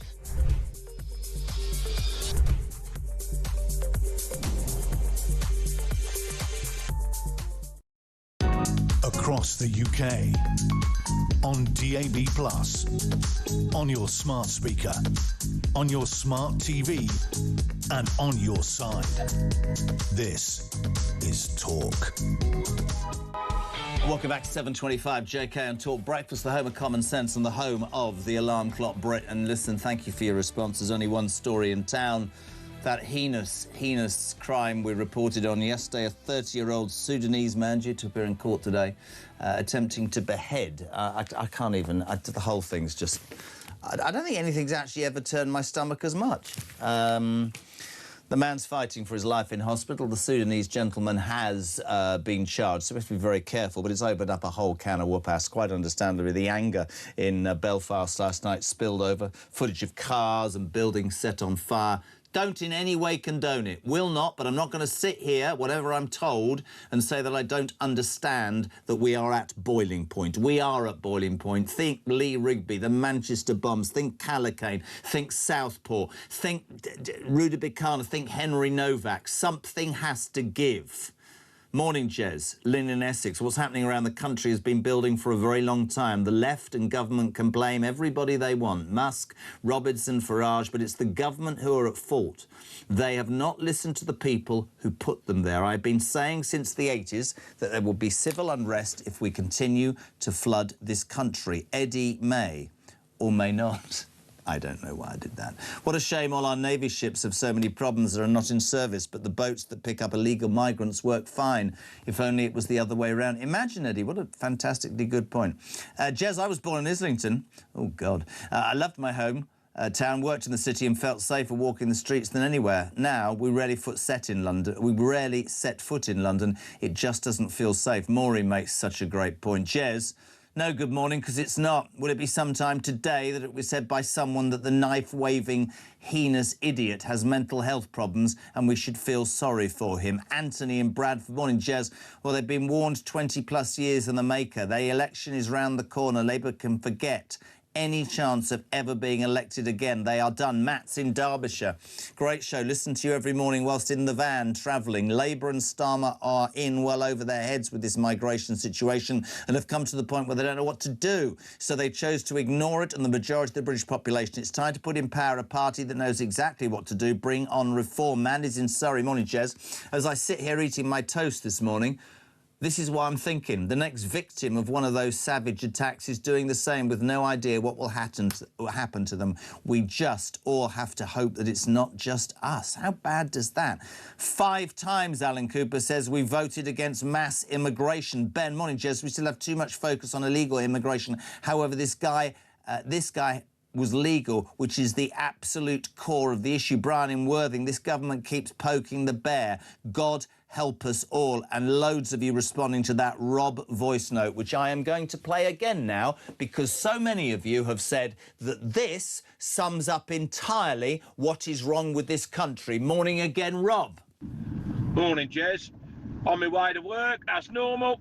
Listening to you talk about the thing that happened in Belfast last night, all the unrest. Well, yes, rightly, you shouldn't condone what happened. What else have people got to do? They're not listening. The political class are not listening. These people who are coming over here illegally, they're rapists, terrorists. They're coming over here. It's literally like putting a wolf in a sheep field. You are giving them a target-rich environment. You haven't vetted them. You've done nothing. All you've done is dump them in a place where they can wreak havoc. Where they come from, guess what? There's no law. If they can do literally whatever they like.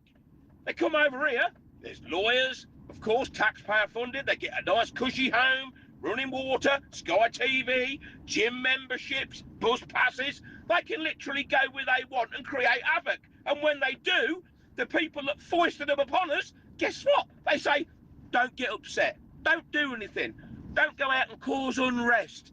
Well, I'll tell you what, mate, stop reaping, then you might not have to sow it, because this country is absolutely on the edge. They cannot take much more of people getting stabbed, raped, blown up, you name it. You foisted it upon us for the last 25, 30 years, ever since Blair said, I'm going to rub your noses in it. Well, guess what? What goes round comes round. And I think the political class have got a very, very, very big smack on the nose coming. 0344 499 1000, text to 87222. There's only one man to speak to after those appalling scenes last night. We say a very good morning to former Met Police detective, legend as well, Peter Blexley. Good morning.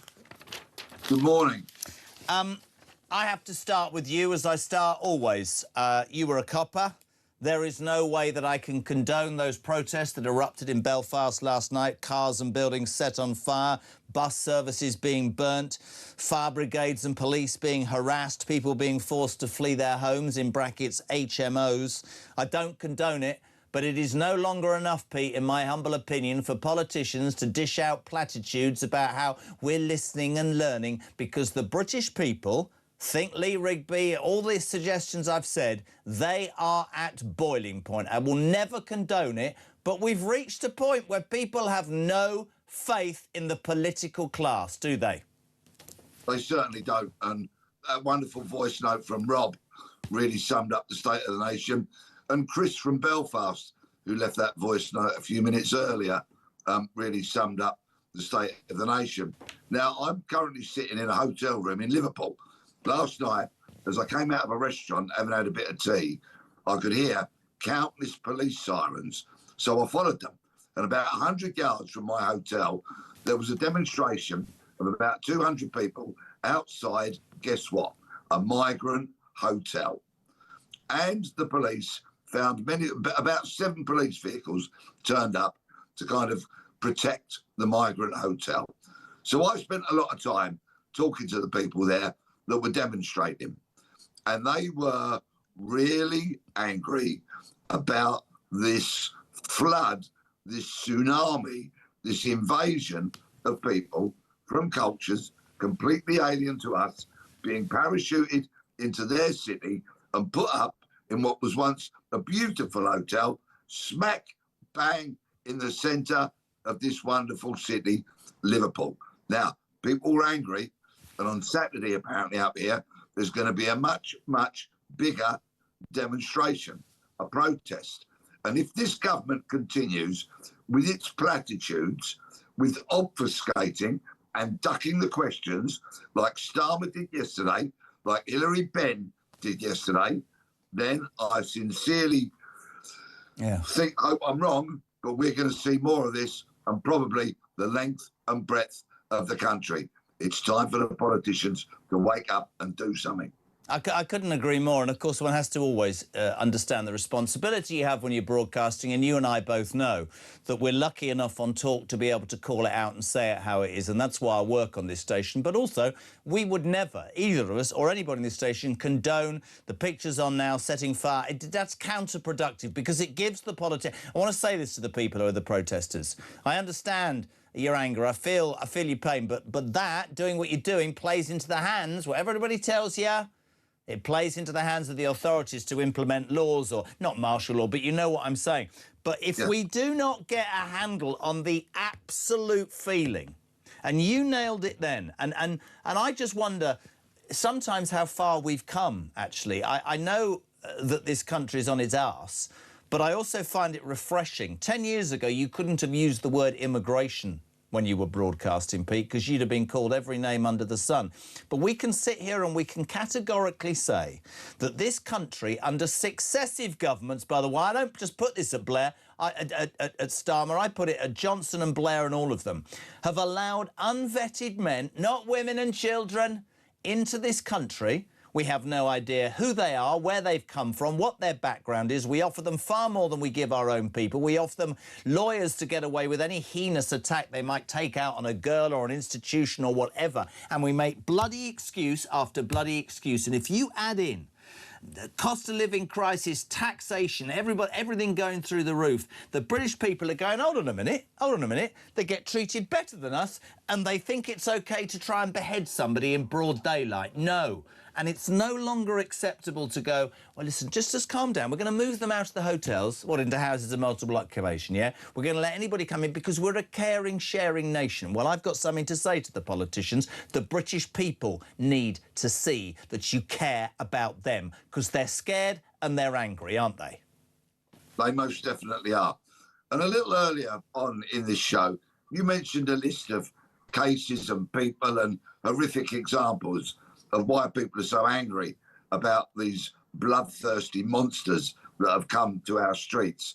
You did mention, and this is no criticism, but Rhiannon White, a mum murdered by an illegal immigrant who she was actually trying to help through her job, working in one of the hotels. That's true. You didn't mention the fact that so many women in Bournemouth now who have lived there their entire lives are terrified to go out of their front doors because of the cases after case after case of rape, gang rape and other assaults on women.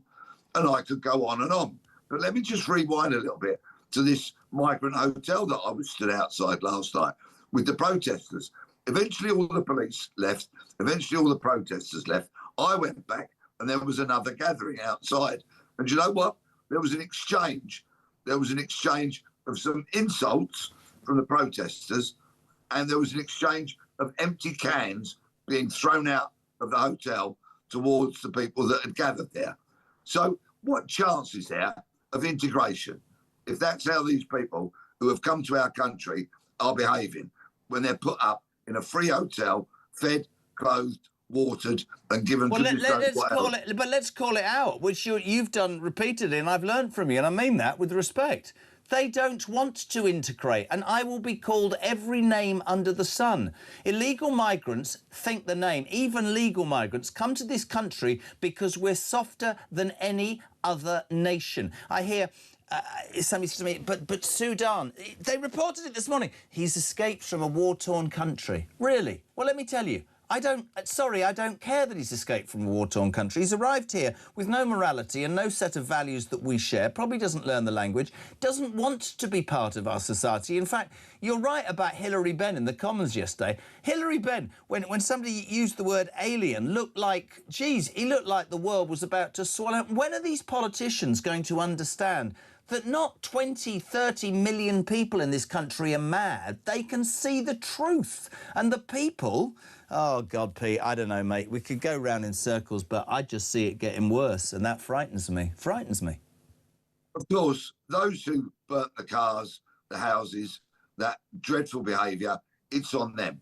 They're responsible for it. But now, if the politicians do not realise the huge role that they've played in the disquiet in the country getting to what it is, and if they further don't realise that now is the time for positive talk and positive action, then moving forward, they share the responsibility. It's absolutely on them as well. I just want to play you, actually. I'm going to play for everybody, if you're all right for a couple of minutes. Yesterday, the debate where Hilary Benn, the Northern Ireland Secretary, looked completely... I mean, he didn't know what to even say when Jim McAllister said, it's an alien culture. Watch this, people. He was absolutely blown away by this. And what I know my constituents want to hear is what will be done to stop the importation of an alien culture that thinks it's appropriate to try and behead someone within the United Kingdom. So state. Well, I would say I'm sorry that the honourable gentleman used the word alien culture, because what exactly is he referring to? What the British people have had enough of, what the British people have had enough of, or anyone from wherever they come, whatever their background, who seeks to commit violence on citizens of the United Kingdom. That is what we together are strongly opposed to. That's what I don't understand, Pete. He says, I'm very confused the man used the word alien. What's alien? And Richard Tice shouted out, beheading somebody, because we don't do that in the United Kingdom. These politicians don't get it, do they? They don't get it, mate. Well, Hilary Benn, yes, excuse me, Keir Starmer, all of the cabinet, to answer Hilary Benn's question, what the British people have had enough of is these people coming from lands far, far away with a culture completely alien to ours and bringing with them an inability or an unwillingness to work and a culture which is bathed in bloodshed, violence, disrespect to women, and I'm being polite on that front, and other barbaric attitudes and behaviours. And we've got tens upon tens upon tens of thousands of them in this country. Do something now. Trace them, deport them, get them out of here, or else we're going to have more bloodshed. Britain will burn once again, and so much of the responsibility for that will be on the shoulders of the politicians who over the years have allowed this to happen and now won't do anything to stop and reverse it. Couldn't agree more, mate. Couldn't agree more. As somebody who, you know, worked in that in that field, I'm sure it frustrates the hell out of you. You don't condone violence, but I know from talking to you over the years that you, like the rest of us, just feel that the boiling point and the point of no return is coming. I mean, I'd put this to you. We've had several messages which I wouldn't read out that said the really terrifying thing about Northern Ireland, Pete, and you'd have some experience of this, is that cross-religious party agreement is, I mean, let's put this in layman's terms, when the Catholics and the Protestants agree that something can't happen, you're really talking about trouble, aren't you?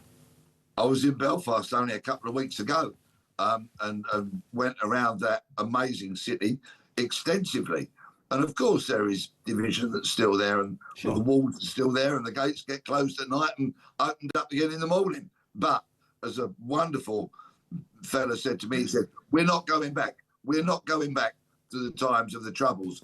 But the city unfortunately burnt last night because the politicians won't even identify, accept, admit their failings and the scale of the problem. The scale of the problem now is huge.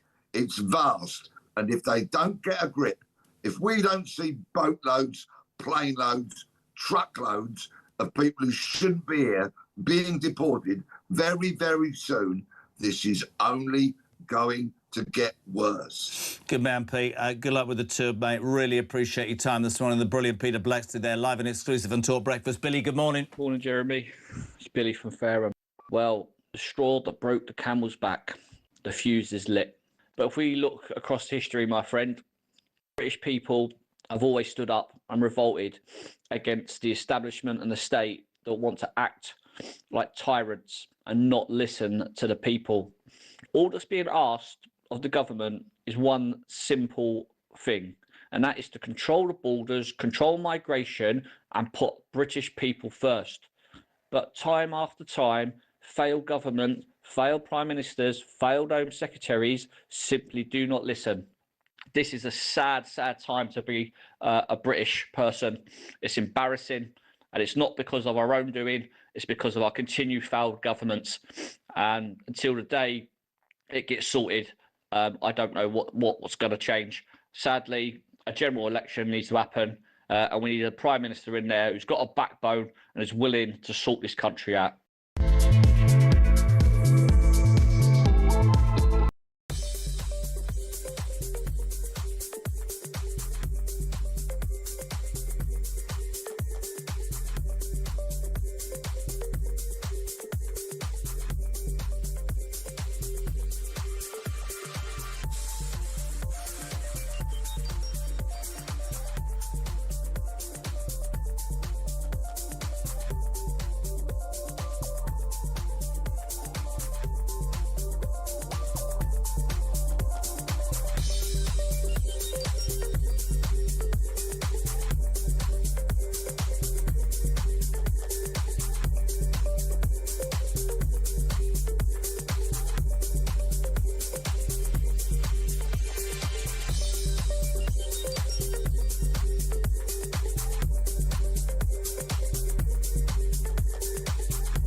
Across the UK, on DAB+, on your smart speaker, on your smart TV, and on your side. This is Talk.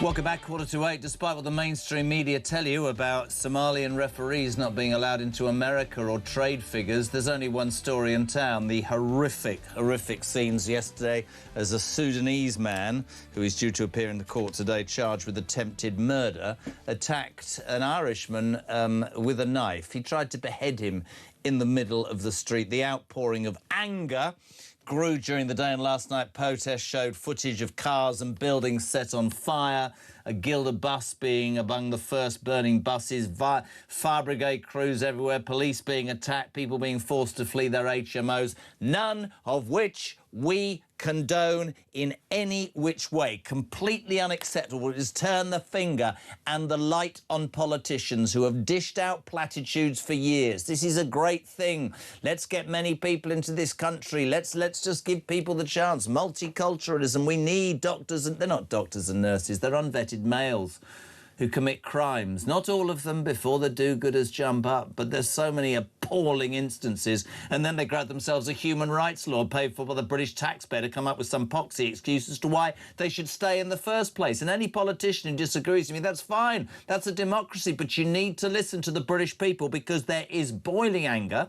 Oh, sorry, has saying boiling anger inspired anybody? No, I don't like what I saw. It's counterproductive what happened on the streets, but I absolutely get why people feel like they do. Gaz, good morning. Morning, Jez. Great show, mate. Gaz from Pontefract. Why aren't they doing anything? Why aren't the governments doing anything? Why aren't they stopping it? They can see what's happening. Is it just a case of, unless it affects them, they're not bothered, they don't care, they don't see it? They do see it, they just don't care. And, you know, how many migrants, illegal migrants, is too many? You know, 2 million, 5 million, 10 million, 20 million? When will it stop? And if it does stop and they do turn the taps off, then all that proves is that they could have turned the taps off at any point they wished. Do you know what I mean? Like, when does it end? Why can we not turn these boats back round? It's an illegal voyage, it's an illegal vessel. You know, it's just like, why can't we? And why are we paying the French? They're doing nothing. They're bussing them in, they're facilitating it. It's a massive corporate business now. So why can't we just turn them round? It's crazy. We've got to do something. Because, Gaz, there's no will politically, and I'll take anybody on with that. Where has our Prime Minister been, bar a tweet? Where's our Home Secretary, Shabana Mahmood? Where's she? Oh, we're not saying anything. Of course we're not, because we're too frightened of our voter base. I'm delighted to be joined now by the former DUP MP for North Antrim, the amazing Ian Paisley Jr. Ian, good morning. Good morning. Nice to be with you. There aren't many things that stop me dead in my tracks. That did yesterday, and the anger that I've felt, and I've never had a response like this in all of my time. It's no longer good enough for politicians to say, we've listened, we're learning. Would you agree with that? Absolutely. At the outset of the programme, could I just say that I really want to wish the victim in this attack all the very best. He's in our prayers and our thoughts, and his family, who must be in a state of utter perplexing shock at what has happened to them. You've mentioned a number of things in your programme, and thank you for doing this, Jeremy. I am righteously angry about this. Even the Bible talks about being righteously angry. It is right to be angry when something has been done on you or your community or your people, which is so abhorrent. And what we witnessed on the streets of a city of the United Kingdom was an attempt to behead a citizen of the United Kingdom by someone who should not have been here, but was taken by the hand into this country by the authorities. And it's almost as if now we are strangers in our own country. The British people, it's illegal to pray in our own country in certain circumstances. It's illegal to quote chapters of the Bible in our own country in certain circumstances. We have this whole episode that we've got to embrace everyone else. No, people who come into this country have got to embrace the culture and the identity of this culture and of this country. It's no longer good enough for people to say we can just open these borders and let people in. Enough is enough. And look, like you, I utterly condemn the violence that we've seen in the streets of Belfast. That doesn't help our businesses. It doesn't help our community. But are we surprised by it? Enough is enough. I spoke last night to one of the chief of police about a certain issue to do with businesses, and he's told me, and his words were to me, Ian, this is the worst I have ever seen in terms of community tension. And the government has done this. The government has been too frightened to talk about the Northern Ireland border. It hasn't been allowed to talk about the Northern Ireland border for fear it upsets the Irish government in the south or upsets Sinn Féin or the SDLP or the Alliance Party. And so it has allowed this porous border to become a weapon that is now being turned on the British people who live in the United Kingdom of Great Britain and Northern Ireland. And it's got to stop. And the government's got to get a grip on this, and it's got to make sure that it takes on these illegal immigrants and puts them out. This man, when he arrived in France, should have stayed in France and should have been kept there by the European authorities there. The European authorities allowed him to go to another European country, Ireland, and that European country ushered him up to the border into the United Kingdom. Do they take us for fools? They've got to stop this, and the government has got to step in and say to its European neighbours, we're not having this, we're putting you back, and just mass deport these people back to the last country they were in before they came to the United Kingdom. Could not agree any more, Ian, and I'm so delighted to have you on the show. You mentioned something there. Strangers. I remember, I think the only thing I agreed with Starmer about in the last 2 awful years is when he described the country as an island of strangers and then retracted it within an hour because he didn't want to offend. I said long and, I said during the election, and one has to be careful when you're in Purda, but, I'm old enough to remember the last Labour government. They spend money they haven't got and placate too many people and end up not with any identity whatsoever. But what you're so right about, it was the look on Hilary Benn's face yesterday. What does he mean, an alien culture? Beheading people is not what we do in the United Kingdom, you numpty, and you're right. If you come here, I'm sick and tired of the left saying... Do you know what somebody said to me the other day? This is absolutely true. I said it on the show yesterday. I was having a stand-up argument with some lefty about... I live down in the Bournemouth area and this girl had been raped. These 2 migrants who'd been here illegally 3 weeks, 3 weeks, got drunk, attacked her, got off because a human rights lawyer said that if they were taken back to their country, they'd suffer horrible consequences. Not a stuff about the poor girl who's going to be suffering forever and, PTSD will be the very least of it. And this woman said to me, white men rape girls as well. Oh, no. And you're like, sorry, do you... And what really enrages me, Ian, is that the politicians on the left will look at you as if you are some sort of alien. If you dare to say you're letting unvetted men who have no respect for our culture, our principles, our language, our courts in here, and you do not know it. But more than anything, what you're disrespecting is 20 million people, the silent majority of this country, who have woken up. And I don't condone the violence, but these people... They've started listening, and the government aren't, and it frightens me, genuinely frightens me. Oh, of course, and the excuses are all used. These people are coming in are doctors and nurses, and we need them. Really? Yeah. I mean, does Afghan not need doctors and lawyers? Does Somali not need doctors and lawyers? Does Sudan? I've been to the Sudan. It certainly needs doctors. And yet here we have a situation where we're told, just let these people in. It's perfectly acceptable. Well, it's not. And enough is enough. This government and the previous government were asked on numerous occasions to prescribe an organisation called Muslim Brotherhood, which, of course, radicalises these people. And the government has said, oh, no, that we couldn't do that. Egypt was able to prescribe Muslim Brotherhood. But here we are. But you're a good man. You know exactly what that is. That shows you know. But they're terrified, the Labour Party, of losing the Muslim vote. In the last election, they lost 5 seats, including Jonathan Ashworth, decent man, actually, Leicester East, to 5 Muslim candidates who stood on the Gaza ticket. Not a thing about Rochdale, Leicester. Give a toss. So you've got a Prime Minister whose motivation is to try and maintain his party's position to the detriment. And I think for years, and I just want to get this in, I think this has been going on for years, and the British people, because things weren't so tough, have sort of allowed it to happen or weren't aware. But I think with the cost of living and seemingly, uncontrolled mass immigration, no army, riots on the streets, no police, people can commit crimes and get away with it. I think people have gone, hold on a minute, I pay my taxes, I live my life correctly, I'm being treated like an idiot here. Yeah, absolutely. And it now is time. And I think, to use that old phrase, the worm has turned. Yeah. And people are saying, look, enough is enough. And the manifestation that we saw on the streets last night, now there were lots of protests across Northern Ireland last night that were perfectly peaceful. Yep. Lisburn, London, Derry, County Antrim. There was 3 areas where there was terrible violence. But thousands of people come out across Northern Ireland last night and said enough is enough. Now, the government has got to hear that. I fear they won't. I fear they'll continue down this deaf alley that they're in. But if last night was just a foretaste of what could happen, I really do fear for this country unless the government gets a grip.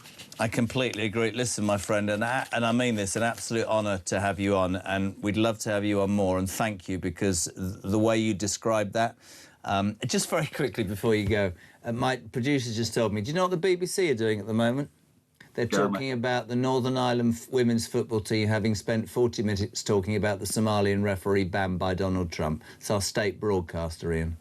Yeah. Well, of course, yesterday there was according to our state broadcaster, locally, we woke up to the news that there'd been a stabbing in Belfast. That was the news in BBC Northern Ireland, a stabbing in Belfast. You're a good man. Well, you're a really good man, and thank you. We appreciate your time this morning. Brilliant to have you on. Ian Paisley Jr. on what's going on in Belfast. It's the only story in town. We'll keep your calls coming, your thoughts, 0344 499 1000. Text to 87222. I repeat, we don't condone the violence, but you have to acknowledge now, for the first time ever, that Britain is at boiling point, and the British people in their millions are not prepared to accept what mass immigration has done, whatever the left tell you. Next hour, James Price, loads of people on this show after the news at 8, which is next.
The House of Commons and the House of Lords held a minute's silence for George Floyd. I'm asking all politicians to go to the Speaker because I think we should hold a minute's silence for Henry Novak. Do you agree?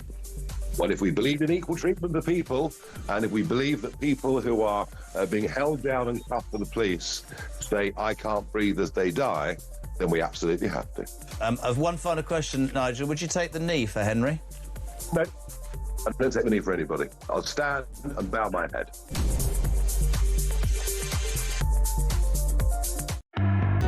Across the UK, on DAB+, on your smart speaker, on your smart TV, and on your side. This is Talk.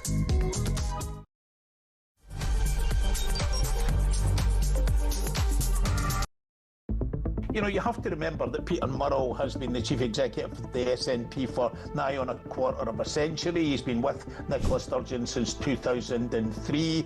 She said that she didn't have access to his personal records. They had separate bank accounts, so we can take, well, what you want from all of that. The list that you gave is unbelievable. 124,000 in a camper van, Fortnum and Mason's picnic hampers, a couple of lawnmowers, one for 3,000 quid, 3 dynamic Savile umbrellas, £970. The list goes. A wine coaster. I needed to look up what a wine coaster was. 3,500 quid. So the list goes on. when you're talking about crimes as vicious as rape, serial murder, really depraved crimes, it's quite clear to me that the usual considerations around whether you should be lenient because of this context, whether or not there should be more room for rehabilitation in that context, just don't apply. From the simple commonsensical basis that if someone is capable of doing that, they're a threat to society. But this is the thing, I don't want to take that risk. If these kids genuinely, you know, and they are kids, everyone involved's a kid. I mean, it's just absolute travesty. If they don't know that all of these things are wrong, then by definition, we need them off the street. So there's now a label for children who skip school. You know, parents can't sort it out. In the old days, I used to think that skipping school was you know, against the law. You know, and parents used to be taken to court. Well, no longer anymore. They found a label now, Ian, which allows them to sit at home. Again, I keep saying, you know, on tablets, wasting their time. Wow. You know, universities. Let's get everyone going to university. Well, I think a fundamental job of education is to prepare children for the society they're going to live in a positive way, i.e. prepare them for a job. You've got the welfare state, I've already said, wonderful thing, isn't it? But a safety net, not a way of life. Henry Novak's last words were, "I can't breathe," as he was handcuffed, having been stabbed not only in the front but in the back as well, you know. Okay, he stabbed him in the chest twice, stabbed him in the face once, stabbed him in the back of the leg twice.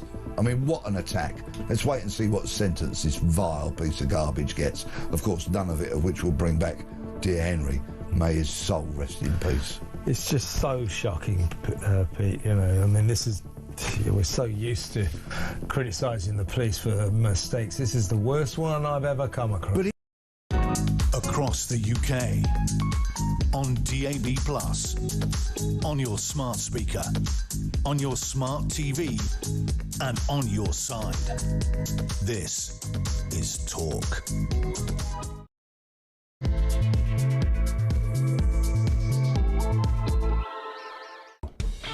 Welcome back or welcome along. Just gone 8 o'clock. We're live across the United Kingdom. This is Talk Breakfast, the home of common sense. It's where your views on the day's news matter, and there is only one story in town, despite the fact that the BBC and Sky are talking about a women's football match and some unemployment figures in America. It's that appalling story that's on the front of every single newspaper. If you do have kids in the car, there are details about this that will be difficult to hear, but a Sudanese 30-year-old man due to appear in court today, charged with the attempted murder, in brackets, beheading, of an Irishman just doing his business and going about his life. He's fighting for his life. Unbelievably brave, innocent bystanders. As a result of what we saw, protests erupting overnight in Belfast, across Northern Ireland, across the United Kingdom, footage showing cars and buildings in Belfast on fire, buses being attacked, fire brigade crews being chased out, people being forced to flee their homes, in brackets, HMOs. And what's really frightening about this, which, of course, nobody on Talk, nobody on this show of mine would ever condone the violence. It's counterproductive. It doesn't help anybody. But it gets away from the fact that we have spent too long with our heads in the sand, not accepting that this problem, this mass of people coming to this country, unvetted young men who do not adhere to our rules, who do not speak our language, whatever the left will tell you, who do not care and carry out attacks, be it on young girls or innocent victims, needs to stop. And the British people, right, it's wrong what happened in Belfast, but you have to accept, and they'll have to drag me out of here to stop me saying this, that something, we're at boiling point, right? Listen to this. I thought this is a brilliant, brilliant text. Matt, Jez, we've shown tolerance after 7/7, after the London Bridge attacks, Lee Rigby, Glasgow Airport, the Manchester Arena bombs, Parsons Green, London Bridge again, David Arness, the Nottingham gang rapes in Rotherham, Oldham, Rochdale. We've heard about Novak, we've heard about Callacane, we've heard about the Southport riots, and nothing happens because the governments refuse to act for fear of upsetting people. Well, you sort of think, when you watch completely unacceptable footage from Belfast, that if the government doesn't do something soon, it can only get worse. In Northern Ireland, the Catholics and the Protestants came together last year. Just work that out in your head. It's totally frightening to anybody with a brain cell. Now, as I said, nobody condones it. We want to find answers, but we also have to accept what's going on. 2 hours ago, I got the voice note of my life, which sums up in my mind exactly what's wrong. Some people won't like this voice note, but to me, Rob speaks for the nation. Morning, Rob. Morning, Jez. On my way to work, as normal. Listening to you talk about the thing that happened in Belfast last night, all the unrest. Well, yes, rightly, you shouldn't condone what happened. What else have people got to do? They're not listening. The political class are not listening.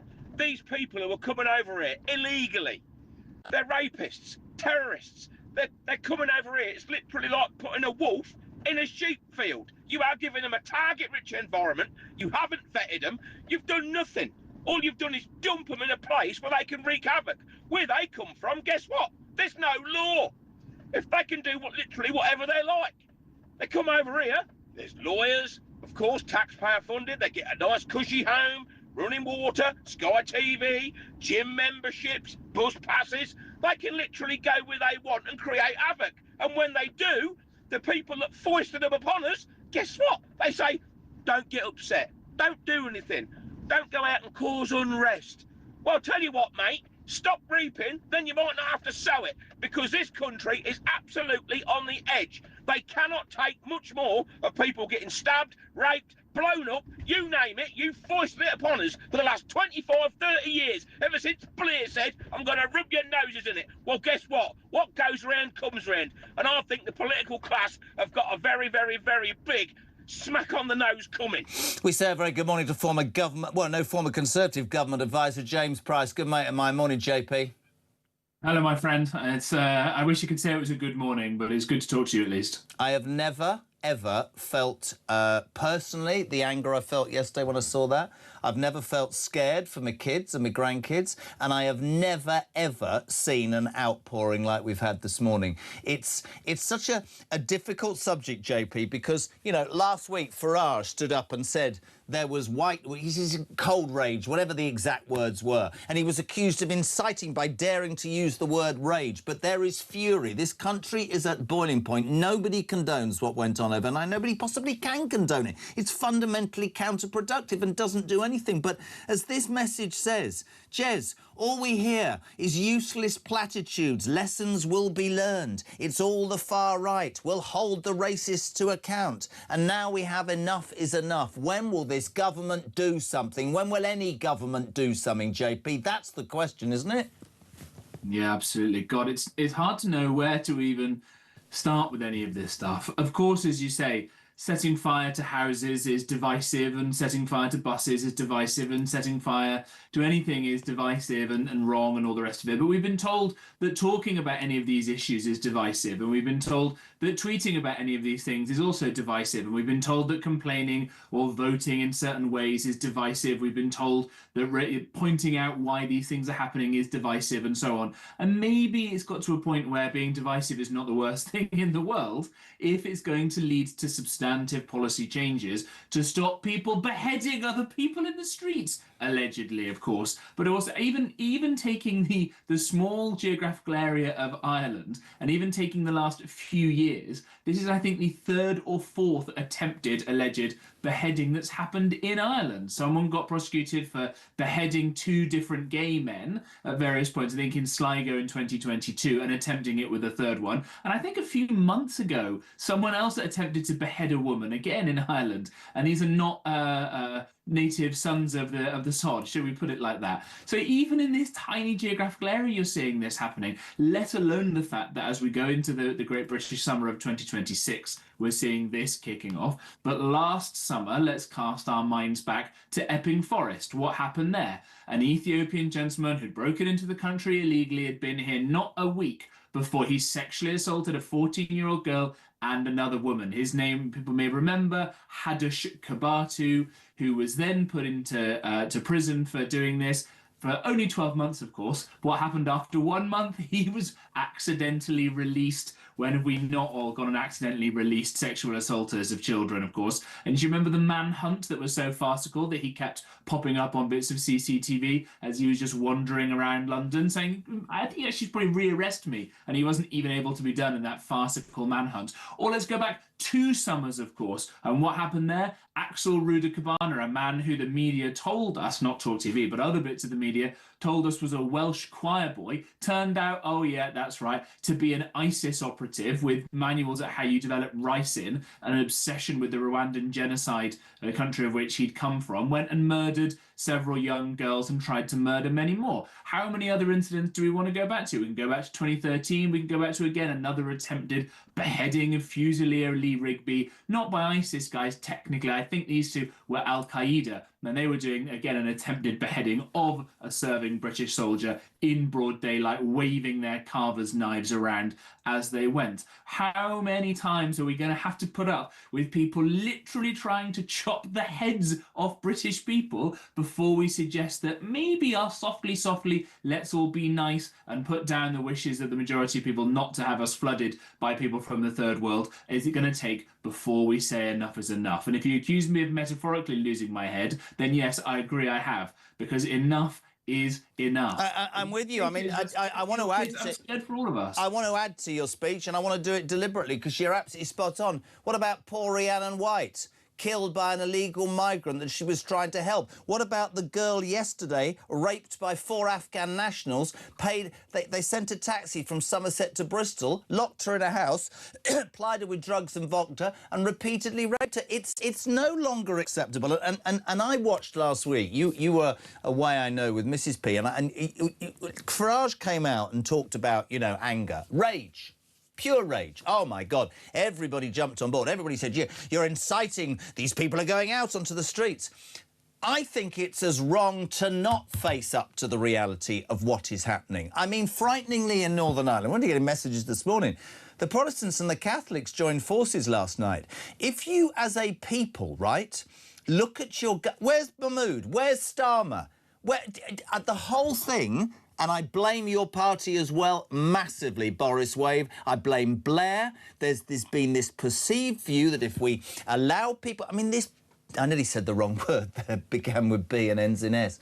This massive lie that they're all doctors and nurses and... No, they're not. He's just a thug with a knife who doesn't understand... Well... And I'm not even being nice, doesn't have our values, our morality. He doesn't understand how to treat a woman. He doesn't speak our language. He wants nothing to do with the United Kingdom rather than to take advantage of how bloody soft we are and think it's OK to attack girls or rape girls or knife people. And the left will look you in the face, JP, and I am raging this morning. And they'll say to me, yes, but, you know, I said it 20 minutes ago, white men attack women as well.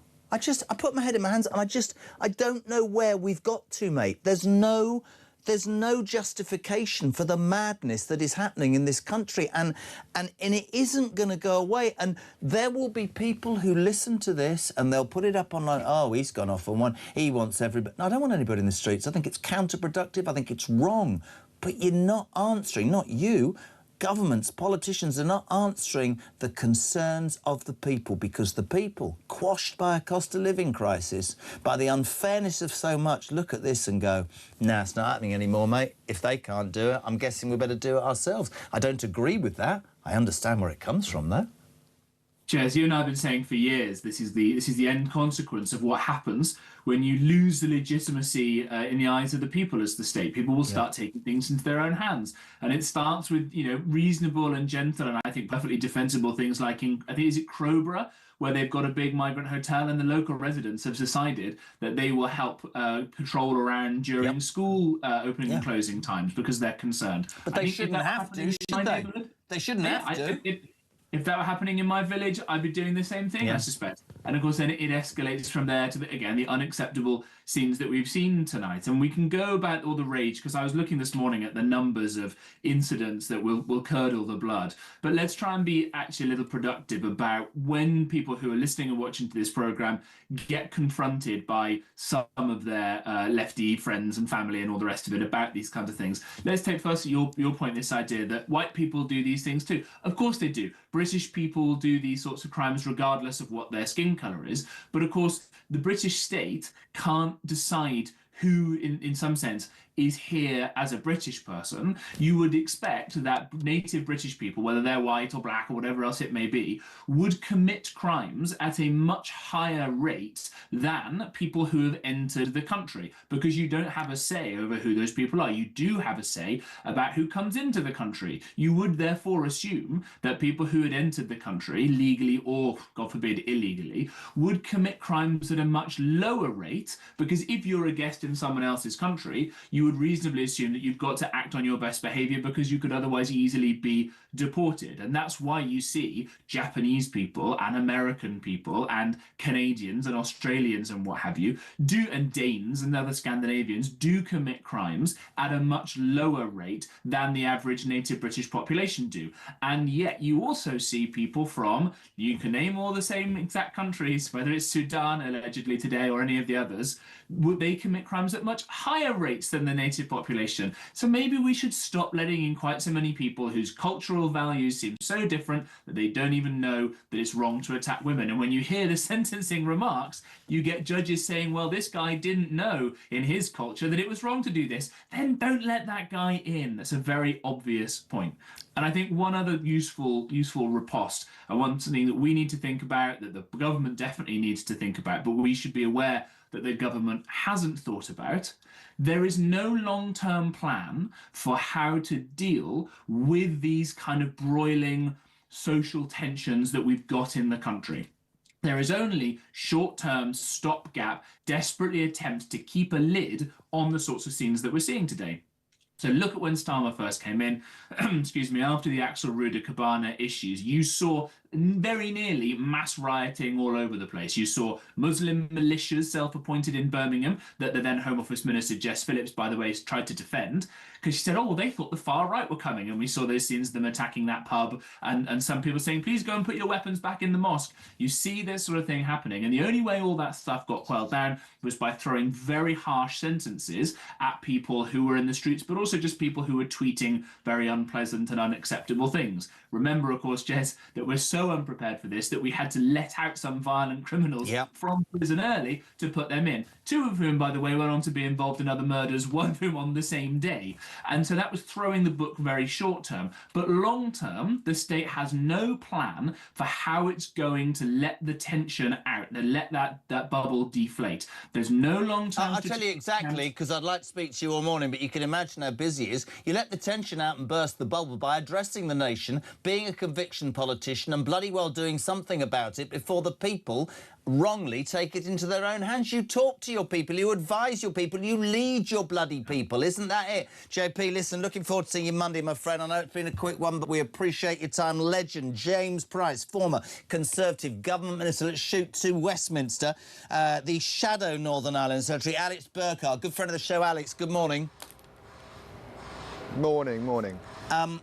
I don't think ever in doing this job in 4 years I've ever seen and heard such an outpouring of anger. I know politicians have to do certain jobs, and let me just say about last night that there isn't an ounce of any part of anybody here that condones what they saw. It is counterproductive, the burnings of cars and buildings, but underlined, this has been simmering and boiling for ages. We've talked Lee Rigby, Manchester bombings, London Bridge, Henry Novak, Axel Ruder Bikana, and all we've had from this government, and with respect, governments before, is migration's a good thing. We need these people, they're doctors and nurses. If you get to a point, Alex, where a man in broad daylight is trying to behead somebody and there are still people defending our migration policies, you, I'm sure, would understand we are at a tipping point, aren't we?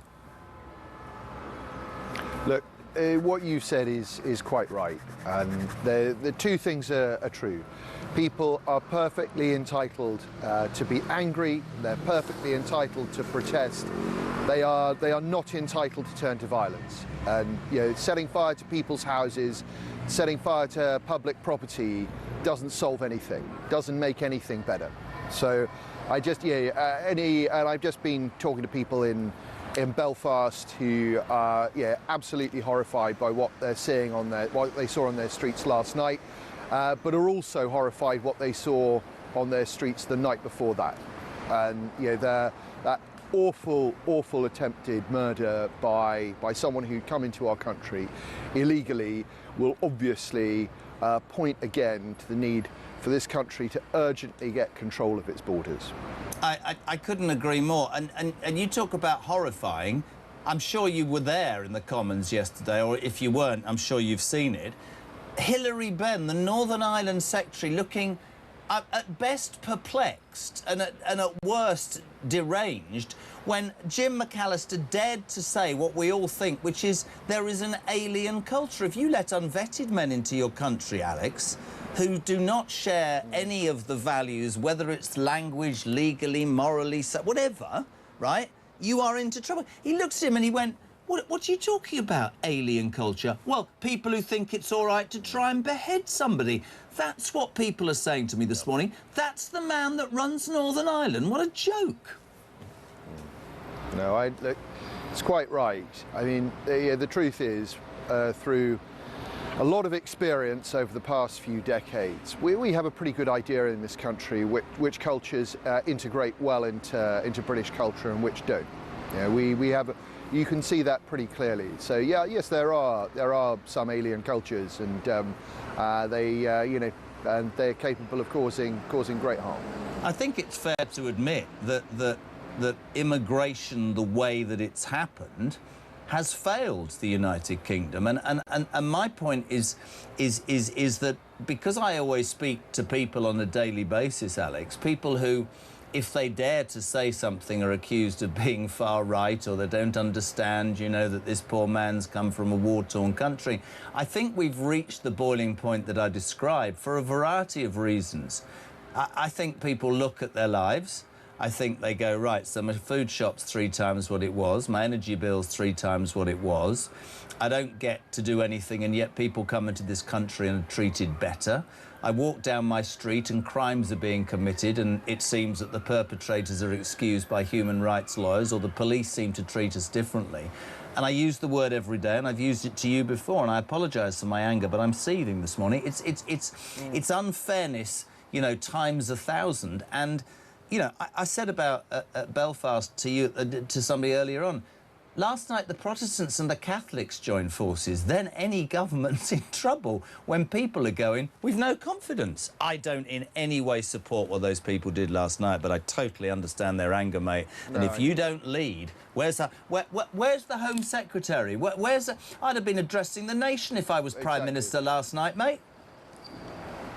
Now, you've got to get out in front of this. We're going back to something you said a moment ago, which is very important, that I think for a long time in this country, there were certain certain types of media that just tried to shut down debate about these issues, and that has created a pressure cooker over a long period where people felt that their views not just weren't heard but weren't debated, weren't even considered. And that's what we have to address now. Yeah, and Kemi Badenoch, my leader, gave a very, very good speech yesterday morning. Yes, she did. Where she said we just need a return to common sense. We just need a return to common sense. When you've got a world in which the police are being distracted from fighting crime because a whole load of equality legislation has been piled on them, when you've got a world in which people feel that somebody can come to this country illegally and then commit crimes here and then stay here indefinitely, you've lost all connection with common sense. We have to get that back, and it's why I think that she's a real leader for the future. I'm delighted. I'm delighted. Integrity and directness. I'm always delighted to have you on, and the Tories, and we love the fact that you come and front it out. I'm just delighted that after 4 years we launched a station with the phrase "It's all about common sense." The Tory party are now encompassing that as well. But Alex, thank you, mate. It's not a where you lead, we follow. Yeah. That's exactly right. Much. You follow me, Burkhart. Thank you very much indeed. Good man. 8:25. We're live across the UK. Loads to come this hour. We're going to go live to Belfast with an undercover reporter who is part of this team. Also, next, Mike Neville, former top cop. Damien, good morning. Morning, Jeremy. Damien from Manchester here, part of Alarm Clock Britain. So, just a quick note. I don't think it's boiling point anymore. I think it's explosion point. The country's awash and bereft with anger. I'm part of a large Jewish community. We've been saying for decades, 20, 30 years, that these people from nations that don't have the same laws and mindset as westernized people, once they invade, like vermin that they are, they will eat you from the inside and out like a cancerous cell. We warned and we warned and we warned, and oh no, it's only the Jews being attacked. Oh, it's only the Jews' shops being burnt down. Oh, it's only Jews being stabbed. And we said, wait till it starts impacting your life, your family, your business, your children. This isn't just recent, this has been going on for decades.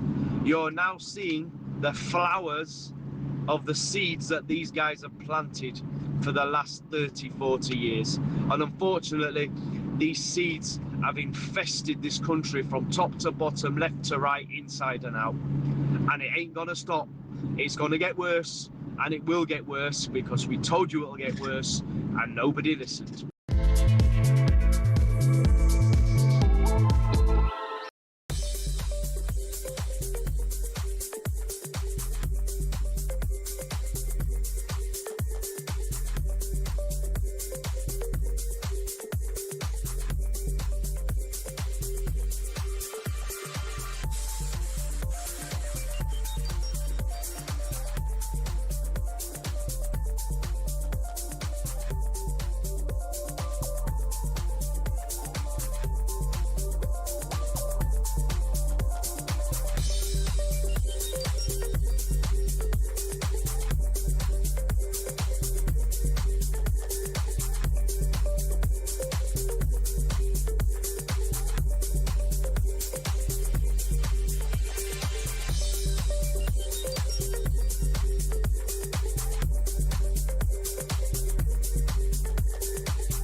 The Crown is facing its gravest test in decades, and the royalty from Talk is your front row seat. With royal reputations under pressure and probing questions about public trust, we unpack every twist and revelation with the biggest names in the business. From the throne room at Buckingham Palace to a mansion in Montecito, we follow every royal ripple. Never miss a moment of The Crown in crisis. Subscribe to the royalty from Talk on the app or wherever you get your podcasts.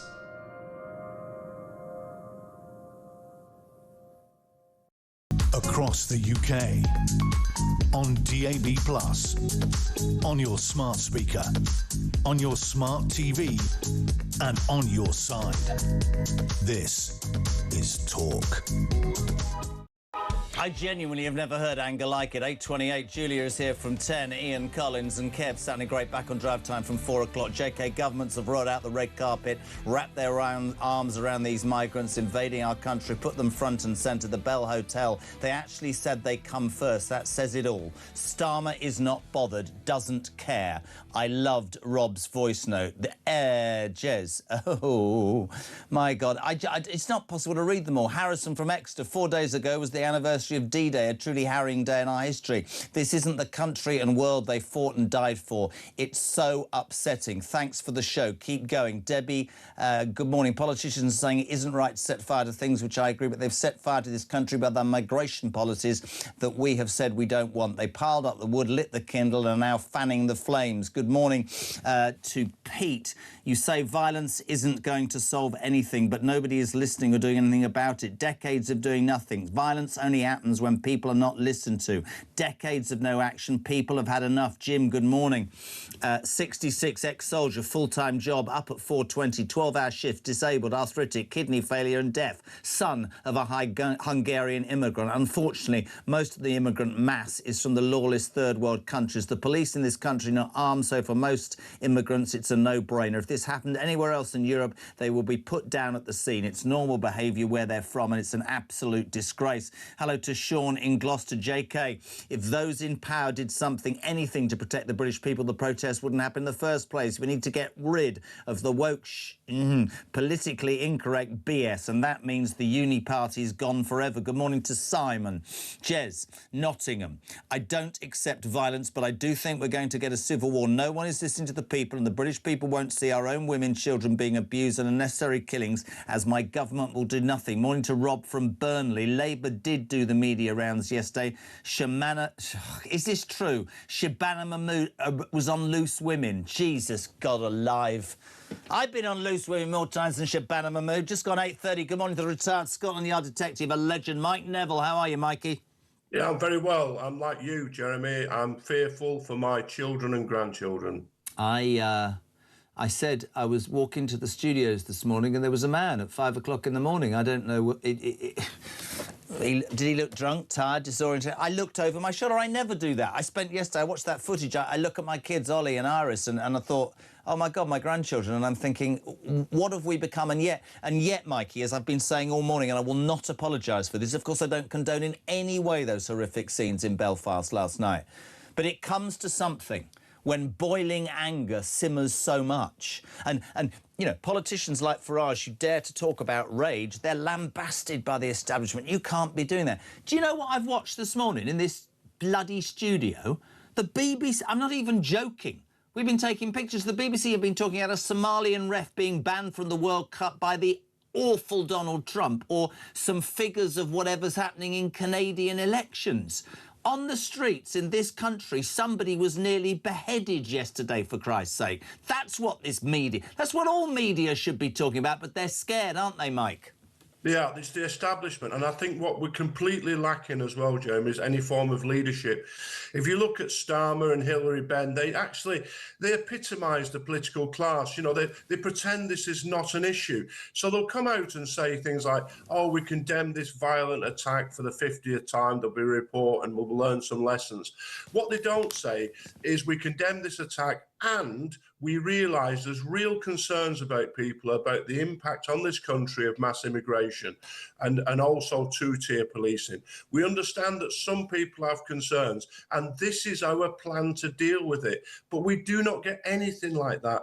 All we get is platitudes. There is no plan because these people are absolutely committed to a multicultural society to the point that it is a religious belief to them, just like net zero is a religious belief, and they will not change. So one of your callers saying, oh, they don't listen to us. They do listen. They hear everything, but in their mind, me, you, that caller, everybody else, is a far-right bigot for even questioning what's going on. This is what we have. We have a complete lack of leadership. You only had to watch Nigel Farage when he was condemned, they're all shouting at him in the Commons.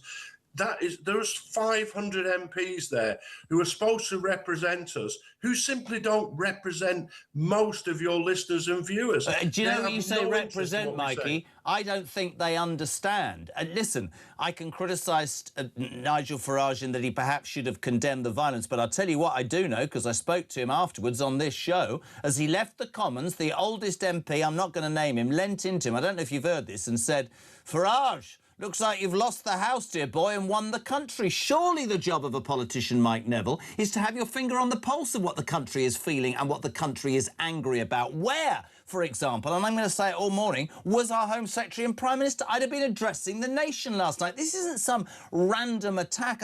I read a list earlier. You can go back to Lee Rigby, the London bombing, 7/7, the Manchester Arena.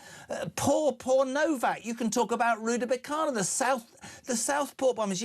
I had Emma Webber on, Barnaby Webber's mother, on yesterday on the show. This has been simmering for ages, and I will never accept, right, that it's OK for violence to take place on the streets. Did you see old Hilary Benn, the Northern Ireland Secretary, yesterday? Did you see him? He was told... Jim McAllister, brilliant MP, said, well, there's an alien culture. He said, well, what do you mean? And Richard Tice shouted out, beheadings, because that's not normal, is it? Well, this is exactly the issue. The political establishment, they want, this is their plan. You know, this multicultural society, let anybody in, anybody who comes on a boat is a victim of fleeing war. You don't have to listen to Starmer, they smash the gang, smash the gang. The reason that appeals to him is because the gang masters are the villains and the people in the vote are innocent victims who are coming to help us here, fleeing war and all this sort of rubbish. You can hear it in their language and they're not listening at all. And the problem with not listening is I also condone all the violence because I've been on the back end of people throwing rocks and violence and trying to stab me and seeing those firefighters there trying to fight, you know, in dangerous situations with exploding vehicles. No one wants to see this. But the people causing it are the politicians who are just simply refusing to listen and just not taking in the public's concern. It's absolutely dreadful. I'm going to read this to you from Dan in Hartlepool. Again, we would point out that we don't condone anything, but I thought this is a stunning email. He said, I think we need to congratulate Starmer and the previous governments for their efforts on immigration, simply because they've managed to do something that nobody else has ever done, which is unite the people of Ireland, which would have seemed impossible. Yeah.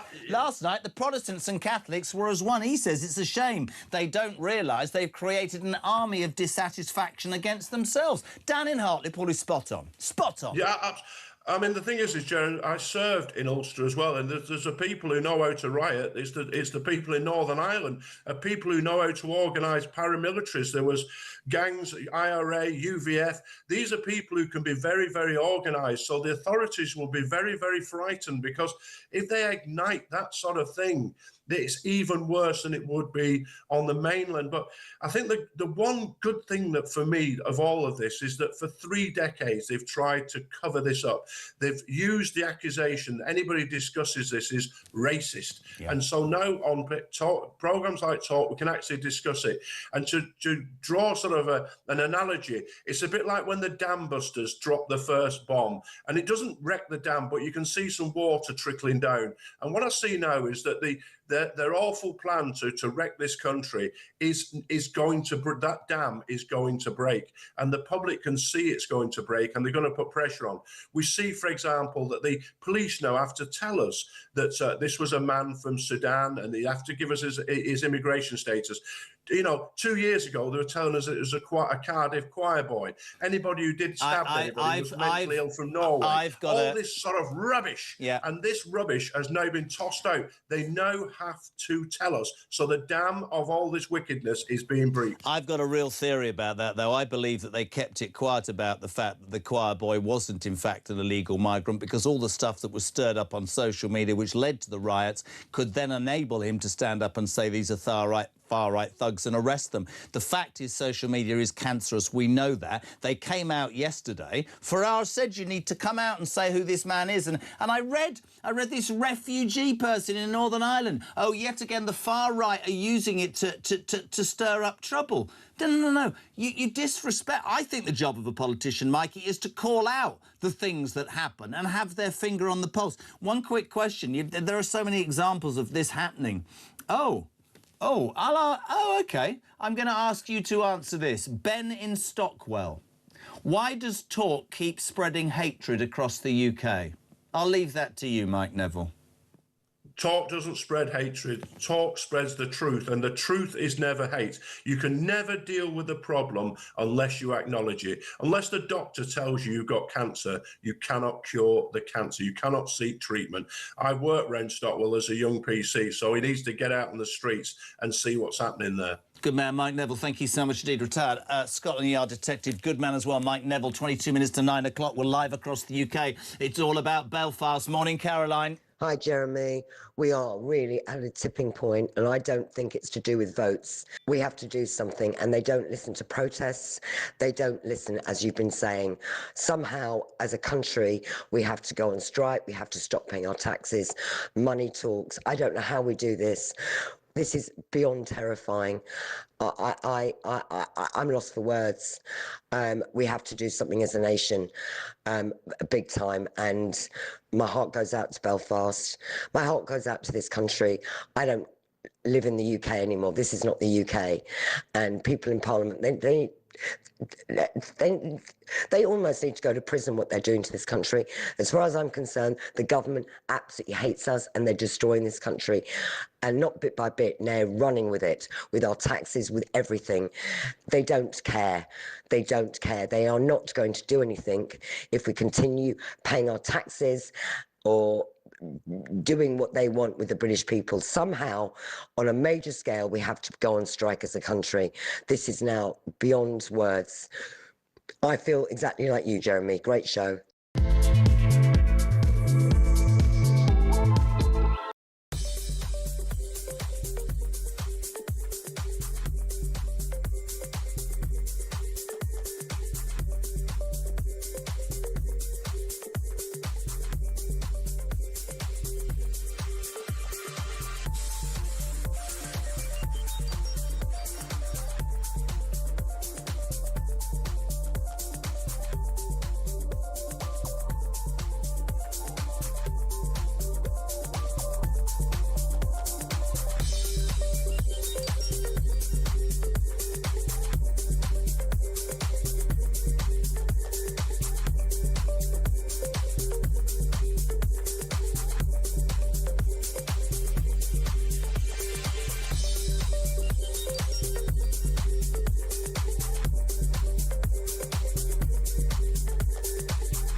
Across the UK, on DAB+, on your smart speaker, on your smart TV, and on your side. This is Talk. Welcome back. If you could see the scenes here.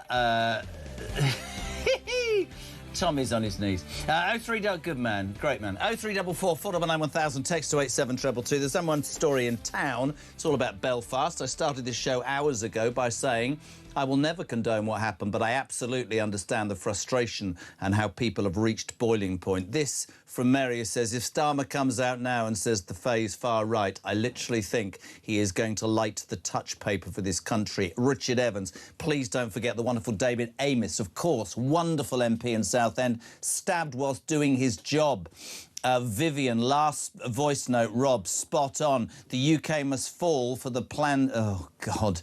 It's not going to fall. We got it. It's not. Morning, great show. I went to 3 different main supermarkets yesterday near where I live on the outskirts of Hull. I may as well have been in a different country. There's no respect and people are stealing things like you wouldn't believe it. Paula James in Bexhill, morning, Jez. The government won't do anything against the perpetrators because they don't want to upset anyone. They don't mind upsetting the people they are supposed to be looking after.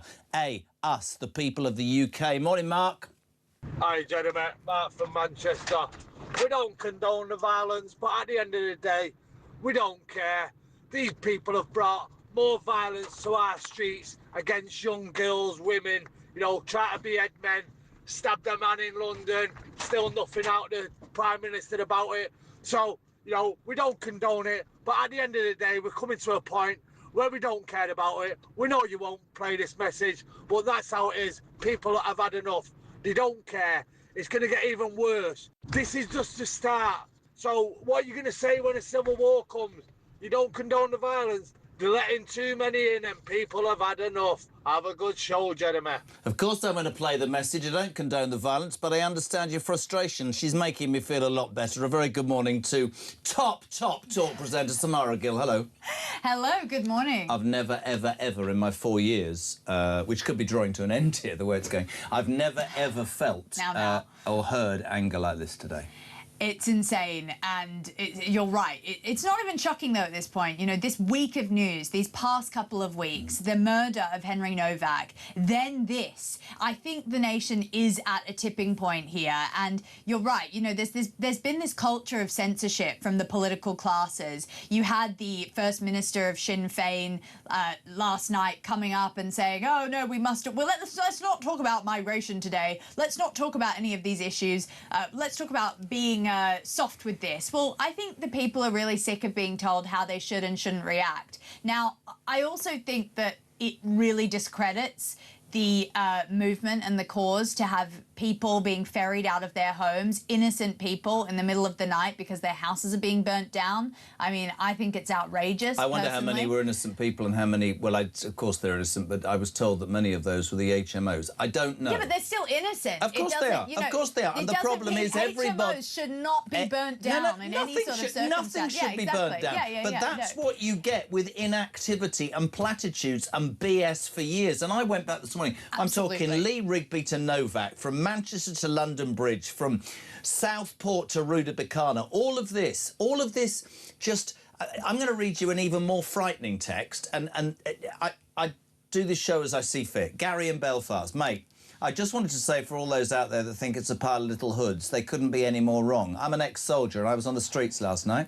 I saw ex-coppers, NHS workers, firemen, ex-soldiers, before the trouble started. This is us as a nation showing the rest of the UK how to do. If you want to sit about and watch your kids and women and family get slaughtered, then you carry on, because we can't. Now, I don't condone what Gary and his friends, in any which way. It's counterproductive. It doesn't help anybody. But you've got to understand where he's coming from. Of course. But what I'm trying to say is that the government will absolutely exploit this instability. They will exploit this. They will point the finger towards the burnt houses, not focus on the attempted alleged beheading that happened yesterday, not focus on the DEI within policing that caused a lot of what happened to Henry Novak. And that's the issue, unfortunately. It's going to shift the conversation. You know, the quickest way to create extremists is to tell ordinary people that they're not allowed to discuss obvious problems. And you're right, they have created this issue that we're now seeing on our streets, and it's unforgivable. I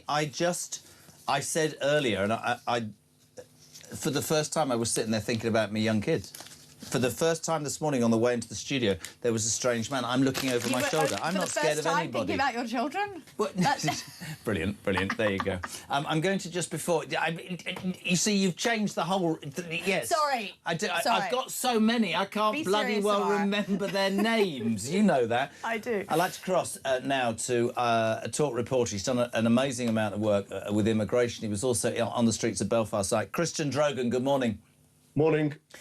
Welcome to the show. Thank you. I know we were trying to get hold of you and you were doing great work. Samara is with me. Just give us a flavour of what it was like last night. We don't condone the violence, but you were right in the centre of it, Pate, having a look. Yeah, so it was very serious. You know, there were strict rules on the protest side, to the point where the normal press was hiding behind police cars and just nowhere near the action. We obviously went in dressed like the protesters and managed to get quite a lot of footage.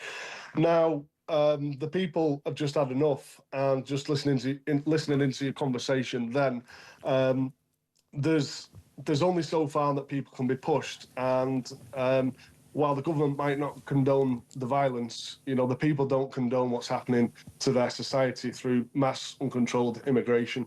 And the feeling on the street last night was, well, actually, the police were very, how do I say it, almost relaxed. Now, if that same sort of disturbance, unrest was going on in Manchester or in England, it would have been a very different story. The police would have been almost agitated, but the police just let it happen, really, and they just made sure that everybody was safe. Samara? Yeah, I mean, it's very interesting. Those scenes are not something to be proud of as a country. It's not something that we should say. But you're right. I think if you were there, Christian, and you felt the mood, and that was the mood. And it's interesting you talk about the police reaction as well, because you're right. We kind of have definitely a difference. And if even the police are almost silently siding with the public in this situation, that's also very interesting. It's a real different one, Christian, right? Because we've been doing it since 6 o'clock, and there's no way on God's earth anybody with a brain cell would ever condone those sorts of actions because they're counterproductive to the message. But the reason I put this show today on a different footing was, love it or loathe it, right?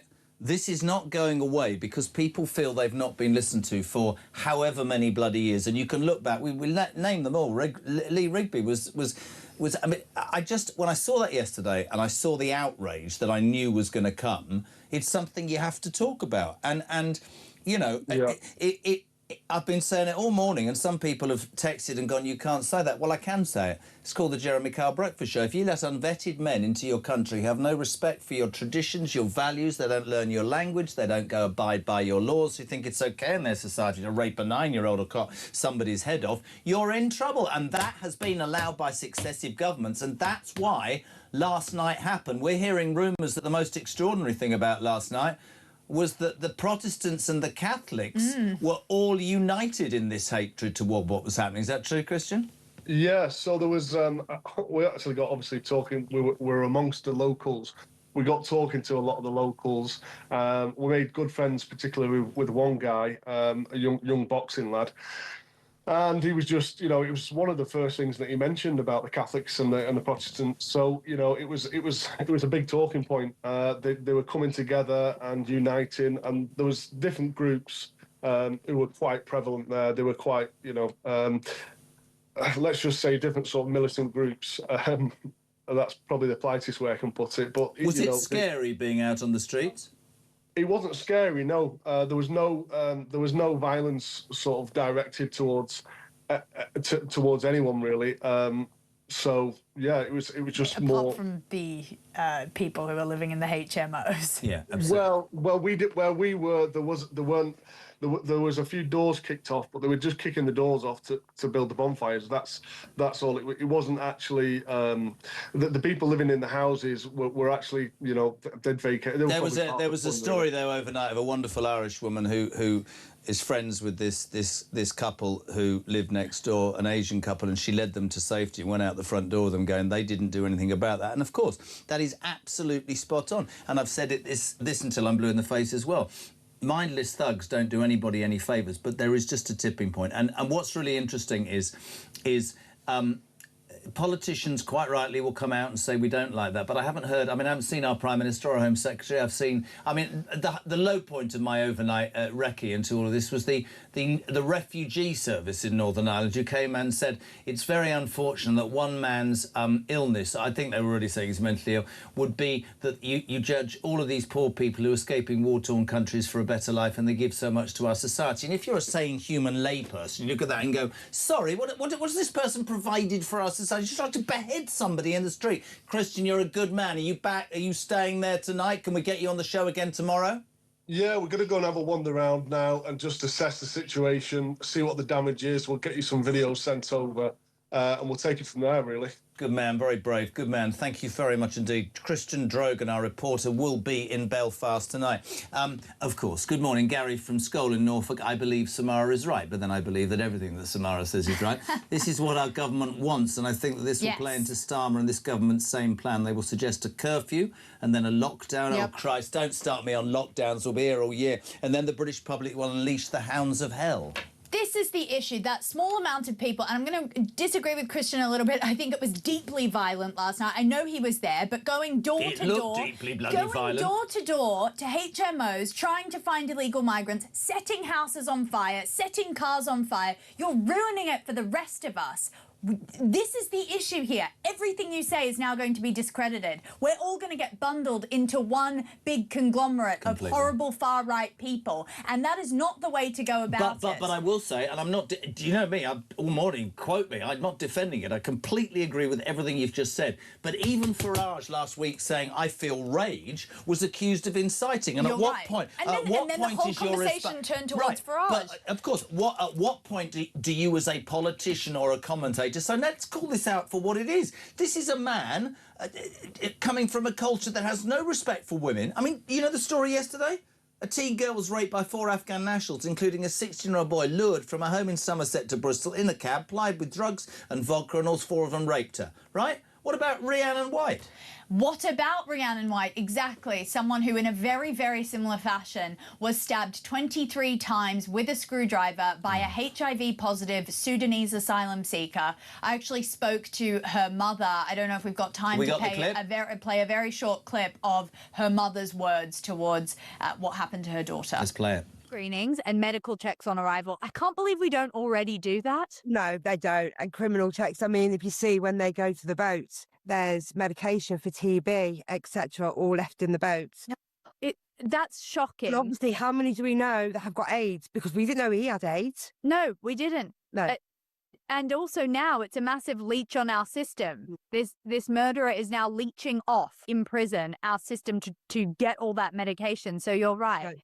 If you had a direct line to Keir Starmer, what would you actually say to him during that meeting? Again, he wouldn't like me, but give me firm answers. Stop squirming behind the scenes and avoiding what is happening to the people of your country. What he'd rather do is hide behind his door, act like this some gracious God. He's a traitor to our country. He's a traitor to people, his own people. And I would firmly tell him that as well. Strong words. Rhiannon White, murdered by a migrant, as you said, stabbed 23 times with a screwdriver. Her mother talking to Samara. That's online right now. And I just... all of this... And I actually want to say this to you because I'm going to keep you here because, sorry, that sounds wrong to keep you here. Are you all right to stay? Oh, God. Happily, JK. Somebody will go to HR. I'm going to keep you in the studio. Held against my will. We were really? All right, go. It's okay. I won't tell you who, but somebody looked me full square in the face about a month ago and said, you know, white men rape women as well. Well, just as a woman, how do you answer that? That's not an excuse for allowing illegal migrants in who rape girls, is it? Oh, God, of course we've got our own issues in this country, absolutely. But things like these ritualistic beheadings that are going on was not a normal British thing, or at least in medieval times it maybe happened. Yeah. But, I mean, we can't be importing the problem. The issue is, I think, the importation. It's like these people, the illegal migrants, probably shouldn't have been here in the first place. And when probably or definitely? When we look at the attacker from last night, he travelled through multiple safe countries and exploited a system that allowed him to go from Dublin into the UK because he knows how soft touch we are. Exactly. And I think that's where you can say, OK, well, he went through many safe countries. He was OK. Are you OK to stay? Yeah, absolutely. Well, I wouldn't want to hold you against your will. I found yesterday from Emma Webber that the killer of her son and the enemy is in a high-security mental prison and he gets benefits still. Are you joking? No, he killed 3 people and he's getting about £1,000 a month. That's the United Kingdom for you. Almost 9 o'clock. Loads in the next hour. Nigel Adams, Sammy Wilson and Samara Gill, who's being allowed to stay here because she wants to. Back in 3.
Nigel Farage, do all diversity training schemes need to be scrapped?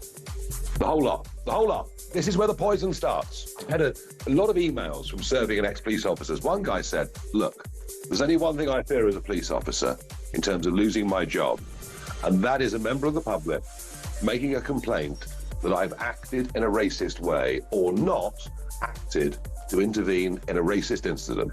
If I miss a murder, if I miss a stabbing, well, that's too bad. But if I miss an accusation of racism, I will be suspended immediately. Day on DAB+, on your smart speaker, on your smart TV, and on your side. This is Talk.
across the UK.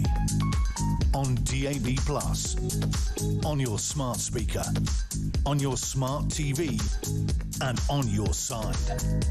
This is Talk.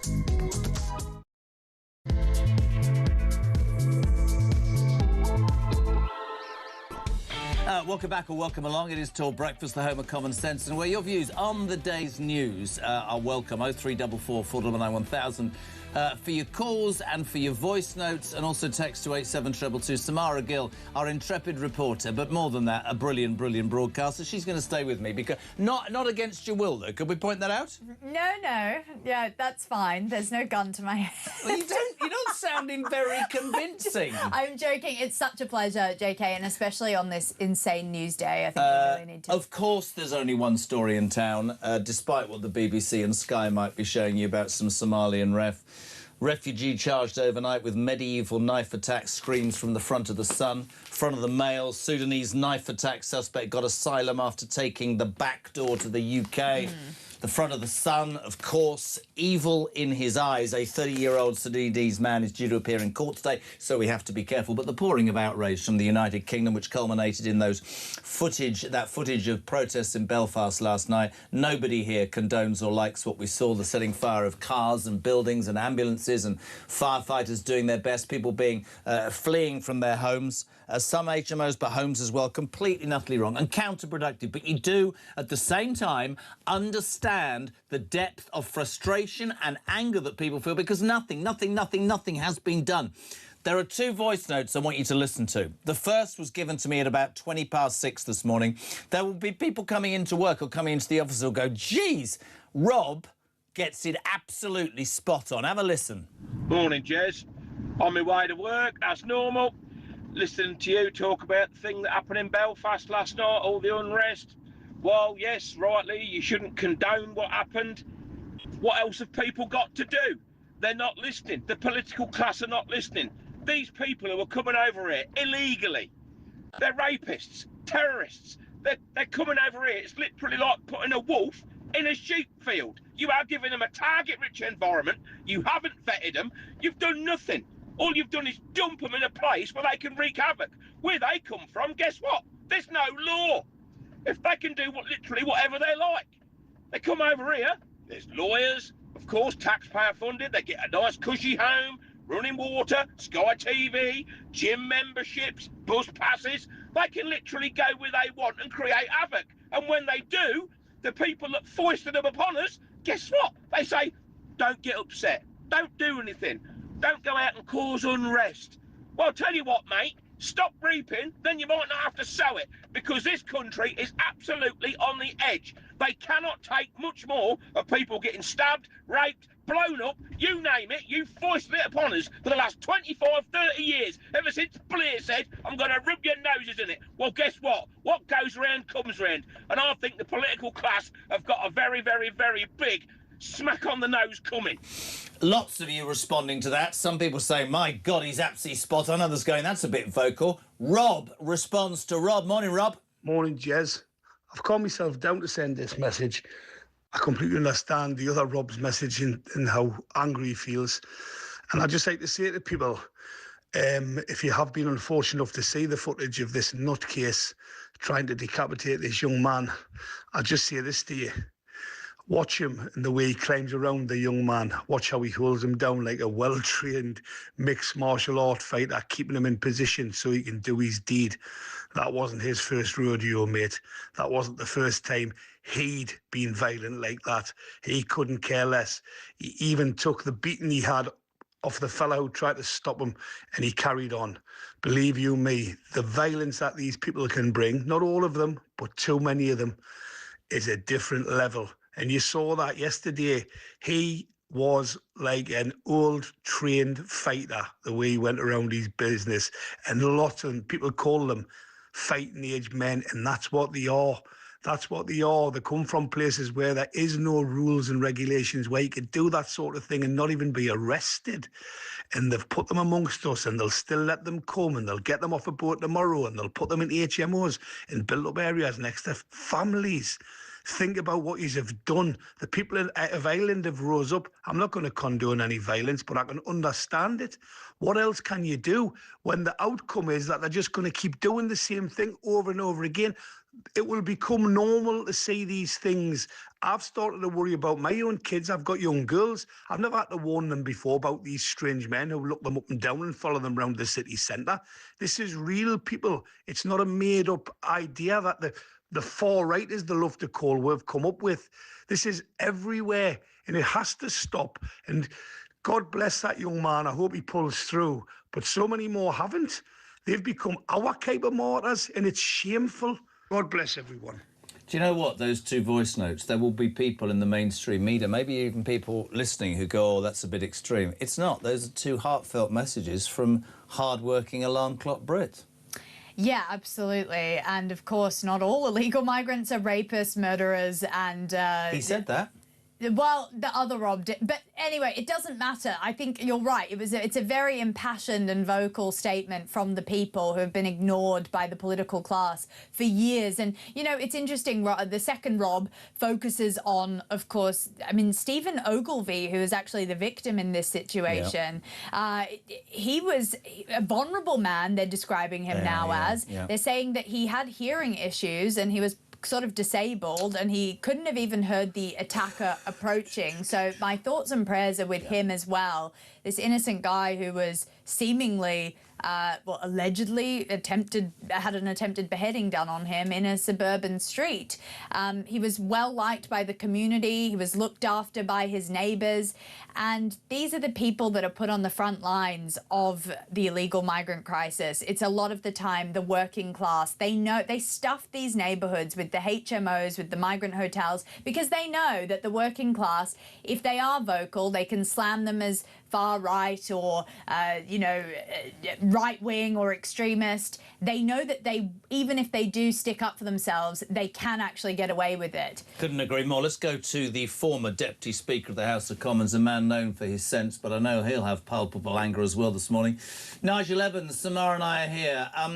When I started, Nige, 3 hours ago, I wanted to be honest, and I've always tried to do this show in that way. There is no way anybody here, myself at the top of the tree, condones what I saw in Belfast last night. But it is about time, my friend, that politicians realise that platitudes are no longer going to suffice, because we will see more of last night unless we see leadership and conviction and change, because I believe we've reached boiling point. What are your thoughts on what you saw last night, Nigel, and the outcome? Yeah, I'll agree with you immediately that the violence on the streets of Belfast is not the right response to the attempted beheading of this innocent man. Having said that, what is the government's response, Jeremy? It is to attack Elon Musk. It is to attack Rupert Lowe. It is to attack anybody who wants to talk about it. I listened to Hilary Benn, the Secretary of State for Northern Ireland, when he was asked by Jim Allister, a Northern Ireland politician who referred to people coming into his country with an alien culture. And he was rebuked by Hilary Benn, who didn't seem to understand what he was talking about. Well, anybody coming into our country who decides to behead somebody, that is an alien culture, quite clearly. So I think the government are attacking the wrong people. What people want to see is answers to this particular issue, and they want action. They want to see action. They don't... do you realise, Jeremy, that I looked it up, that there are 6,000 people from Sudan who arrived into the United Kingdom last year and are allowed to remain. We want to know why it is that a man could come all the way from Sudan, through France, through Ireland, and then we know once you're in Ireland, you're able to get into Northern Ireland because of the common travel area. But we want to ensure that anybody who enters the United Kingdom illegally is immediately deported and is banned from ever coming into the United Kingdom ever again by any other legal means. It's as simple as that. People are fed up. The tipping point has been reached. I agree, and bring Samara in, please jump in. But the problem is you've got a government, I think, and your lot at the end, I'm being straight, where people feel that so much of what was said doesn't get carried through. We're going to end immigration problems and the boats. No, you aren't. You haven't done that. And you know, I have to keep saying it because I didn't like any more the violence that I saw than I saw with him. But I'll tell you one thing I do know. It was something last night to imagine, Nigel, as we were saying earlier, that the Protestants and the Catholics were joined harmoniously saying this has to end. And you're right, we need conviction, don't we, Samara? We need a politician to stand up. Where's Mahmood? Where's Starmer? It's just not happened. And with that, then people will do things that, in hindsight, I'm sure they will regret, and quite rightly they should regret it. And we'll read lots, won't we, in the next few days about how the perpetrators of that violence have been brought to custody and they've been dealt with. But we won't perhaps hear about how this government is going to rid this country of this issue. We've been too long, in my opinion, too scared to face up to the truth, because we're going to be accused of... I categorically tell you this station will be called... Oh, you listened to Carl this morning. I mean, it's outrageous. It's not outrageous. Beheading somebody in broad daylight's bloody outrageous, isn't it?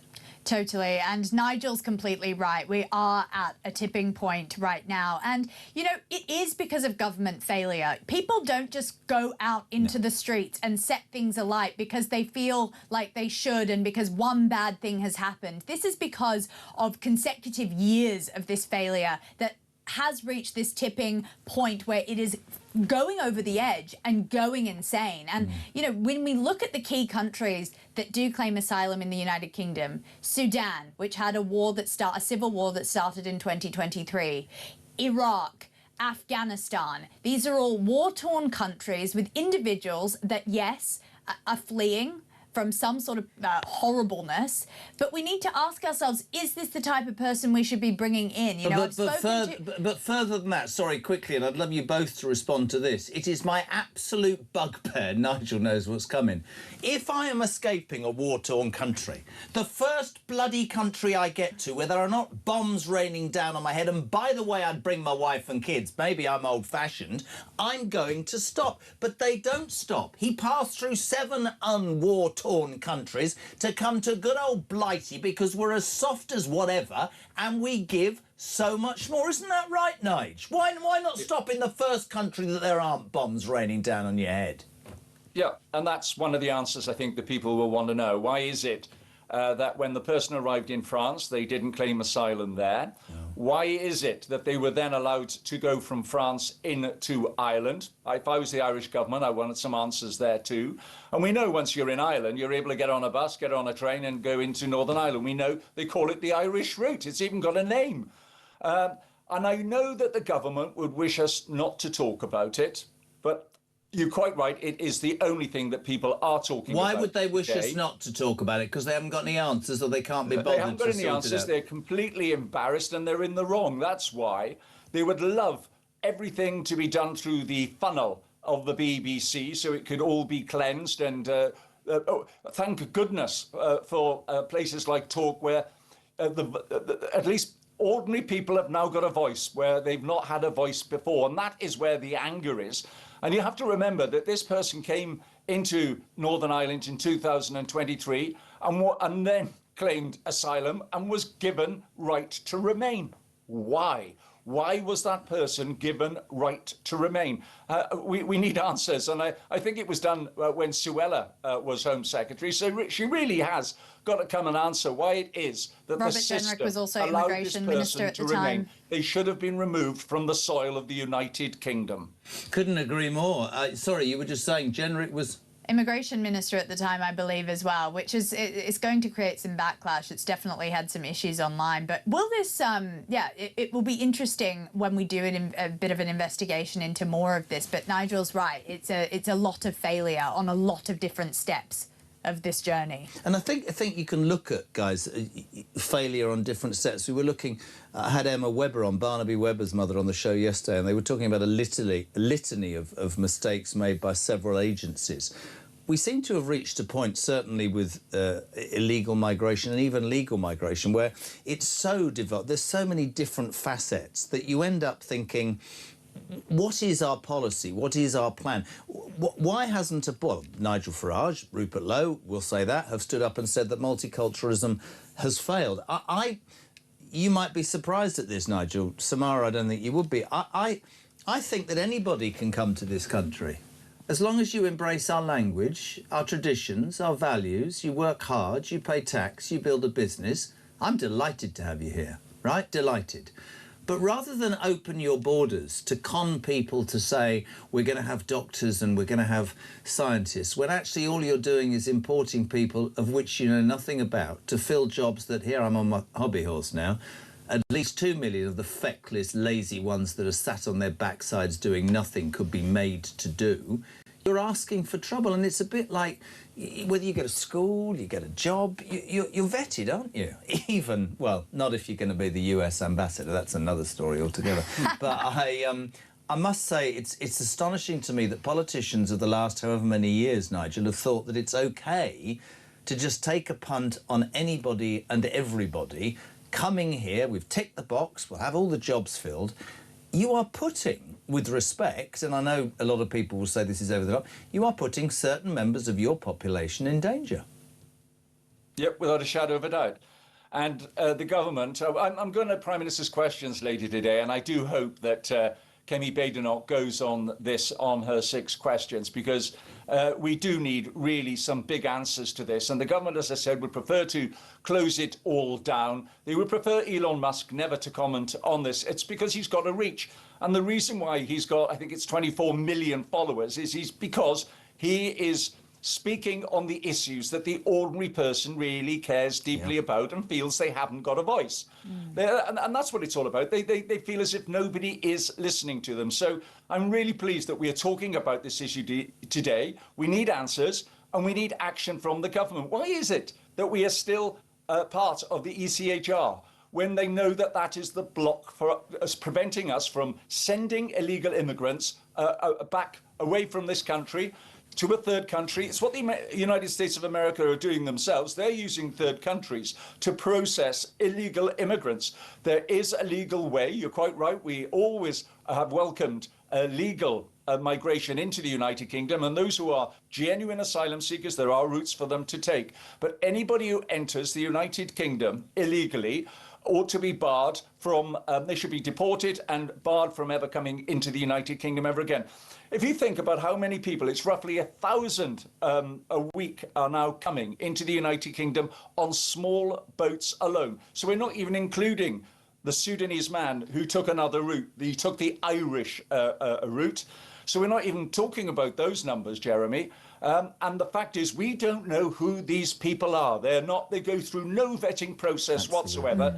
This man arrived in Northern Ireland in 2023, asked for the right to remain and was given it. Why? And you say also about government action. Samara and I were talking about this earlier. I'd love this from both of you just before we finish. I mean, I have my opinion. I'm called cynical. Why does this government, let's not talk about the Tories, we've said our bit about that earlier.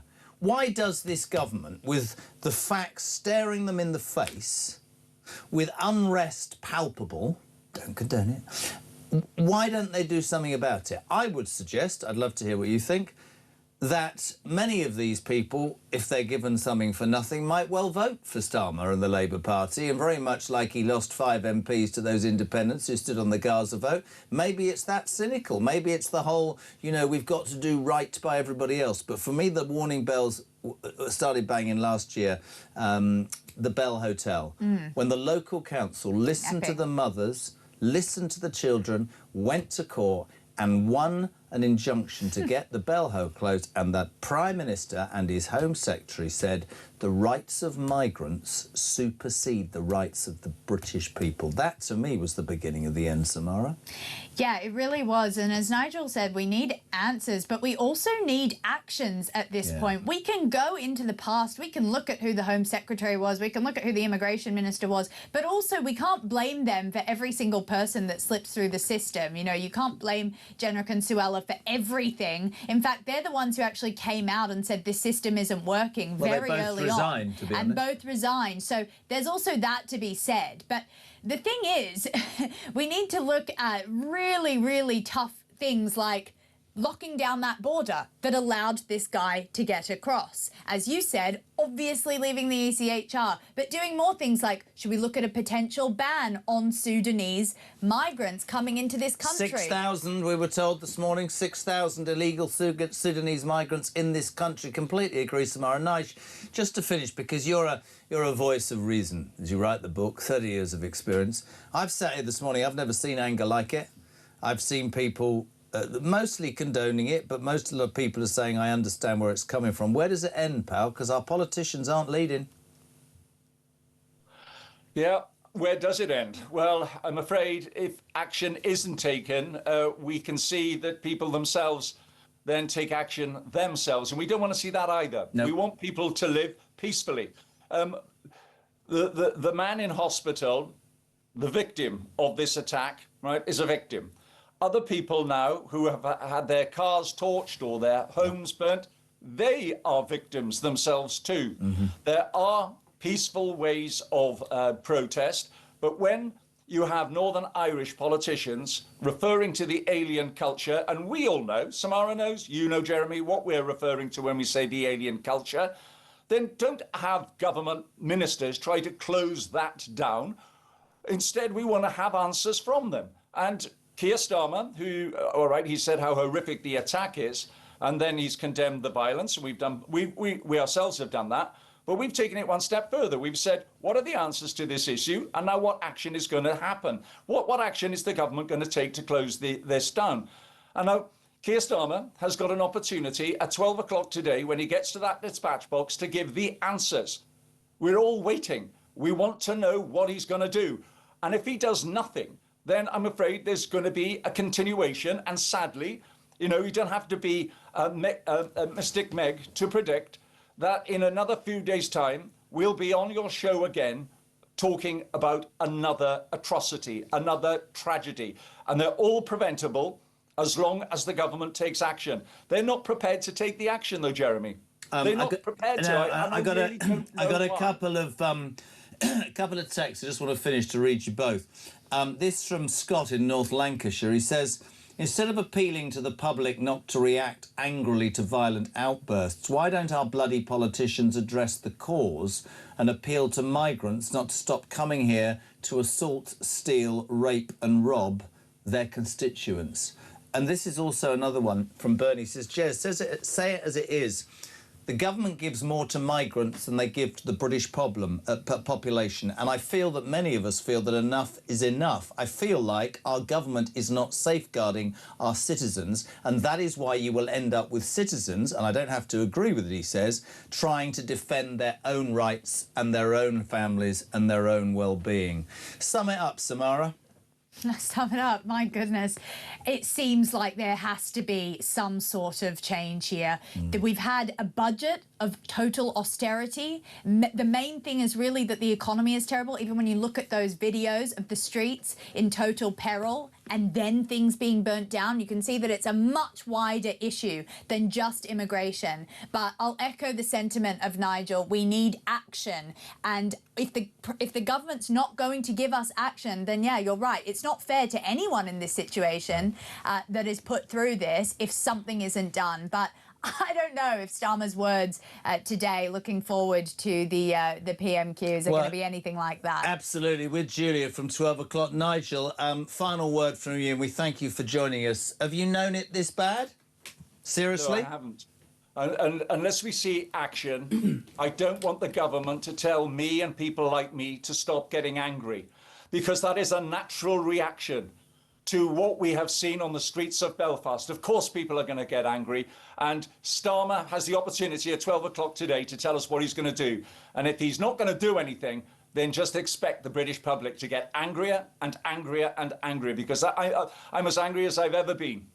I love you, mate. Thank you. Nigel Evans, former Deputy Speaker of the House of Commons, and Samara Gill. That was 50 minutes. Are you all right? Whoa, yeah, gosh, I need to lie down now. Oh, bless you. Listen, thank you so much indeed. And that interview that you did, just repeat, it was Rhiannon White who was tragically murdered by a migrant, stabbed 23 times by a screwdriver, for Christ's sake. Great interview with her mum. What was her mum called again? Siobhan, and she says that Keir Starmer has blood on his hands and hasn't even picked up the phone to her. Oh, jeez. But that's online, right? Yeah. Fantastic. Samara on the show again tomorrow. She's so brilliant. 9:27, back in 3.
Some breaking news this morning revealed that under the Terrorist Act, 242 people were arrested in the year to June of this year. That's something you can indulge in as to all the people who aren't going to prison because, well, there's no prison. Across the UK, on DAB+, on your smart speaker, on your smart TV, and on your side. This is Talk. Welcome back in at 6. Sammy Wilson, the DUP MP for East Antrim, will be on the show. 9:30 0344 499 1000. Always grateful on Talk Breakfast how many people respond. I want to read some of these messages. I mean, if there's been thousands. If I've forgotten or missed, I'm sorry. Mark says, I don't condemn the violence. I think it's too self-destructive, but the violence is there because people feel they have no other options. Helen Dunn, good morning. I'm in Knutsford. I used to live in Knutsford, posh there. Absolutely brilliant show this morning. These people who are apparently fleeing persecution and horribleness are bloody well bringing it to the United Kingdom. Get them gone. John's in Birmingham. Yeah, this is a good point. Where's old Dave Polansky and his open border policy? Has anybody heard from the leader of the Greens? Of course they bloody haven't, and they won't, will they? Karen says, I can't stop crying for our country. Never in my wildest dreams did I imagine our great nation would be like this. This is a national security emergency. Dave's in Newcastle. Where's the government's risk assessment? Wow. To their mass illegal migration policy. Nowhere. Keith's in Nottingham. Hello, Jez. So much is getting my blood boil. I heard today that Reeves plans to increase taxes to pay for defence spending. How dare she? How dare she when this government is giving so much away to people coming to our shores and carrying out atrocious crimes, and yet we keep being taxed. Anne's on Teesside. In my late 60s, I feel like an alien now in my own country. I must be speaking in a different language, as I no longer feel I can say verbally or written just how I feel in case I get into trouble. Well, let me tell you that, Anne in Teesside. You can tell it here. Paul Hamilton, good morning. Jez, you said it's all about Belfast. That was a final warning for the government. Unless they act, I believe, sadly, it will happen across the United Kingdom. Will's in Norfolk this morning. Jez, it's time the government picked a side. They're either with the British people or they are not. Be careful, Will, because remember what happened in Epping? They took the sides of migrants, didn't they, Michael? Until the comfortable bubble in Westminster is burst, Britain is in trouble. I hate to admit it, says Jim, but I've stopped voting. I don't think any politicians are ever held to account. George is in Dorset. Morning, Jez.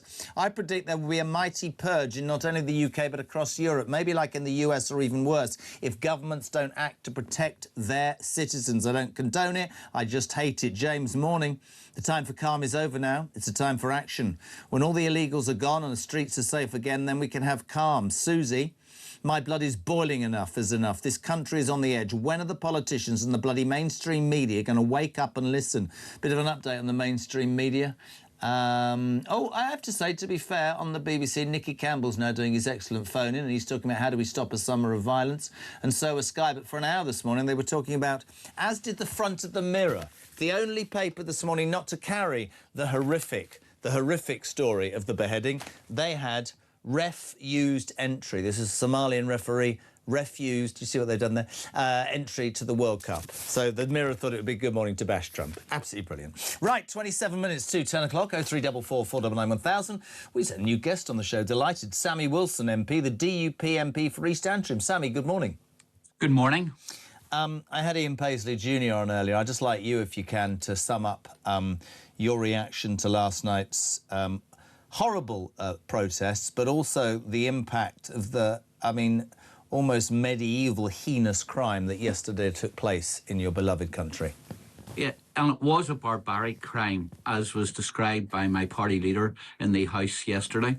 And it's something which, unfortunately, we have seen repeated across the United Kingdom many times, where people who come here, sometimes legally, often illegally, are given a place in our country by a government which seems to have lost control of immigration and seems to be totally deaf to the concerns of the people who are affected by their policy.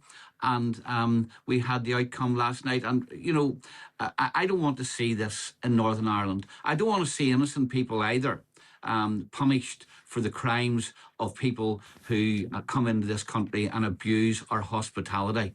But isn't it significant that it has taken this kind of issue and this kind of reaction to get a debate amongst some of the politicians here at Westminster about a policy which they should have dealt with a long time ago?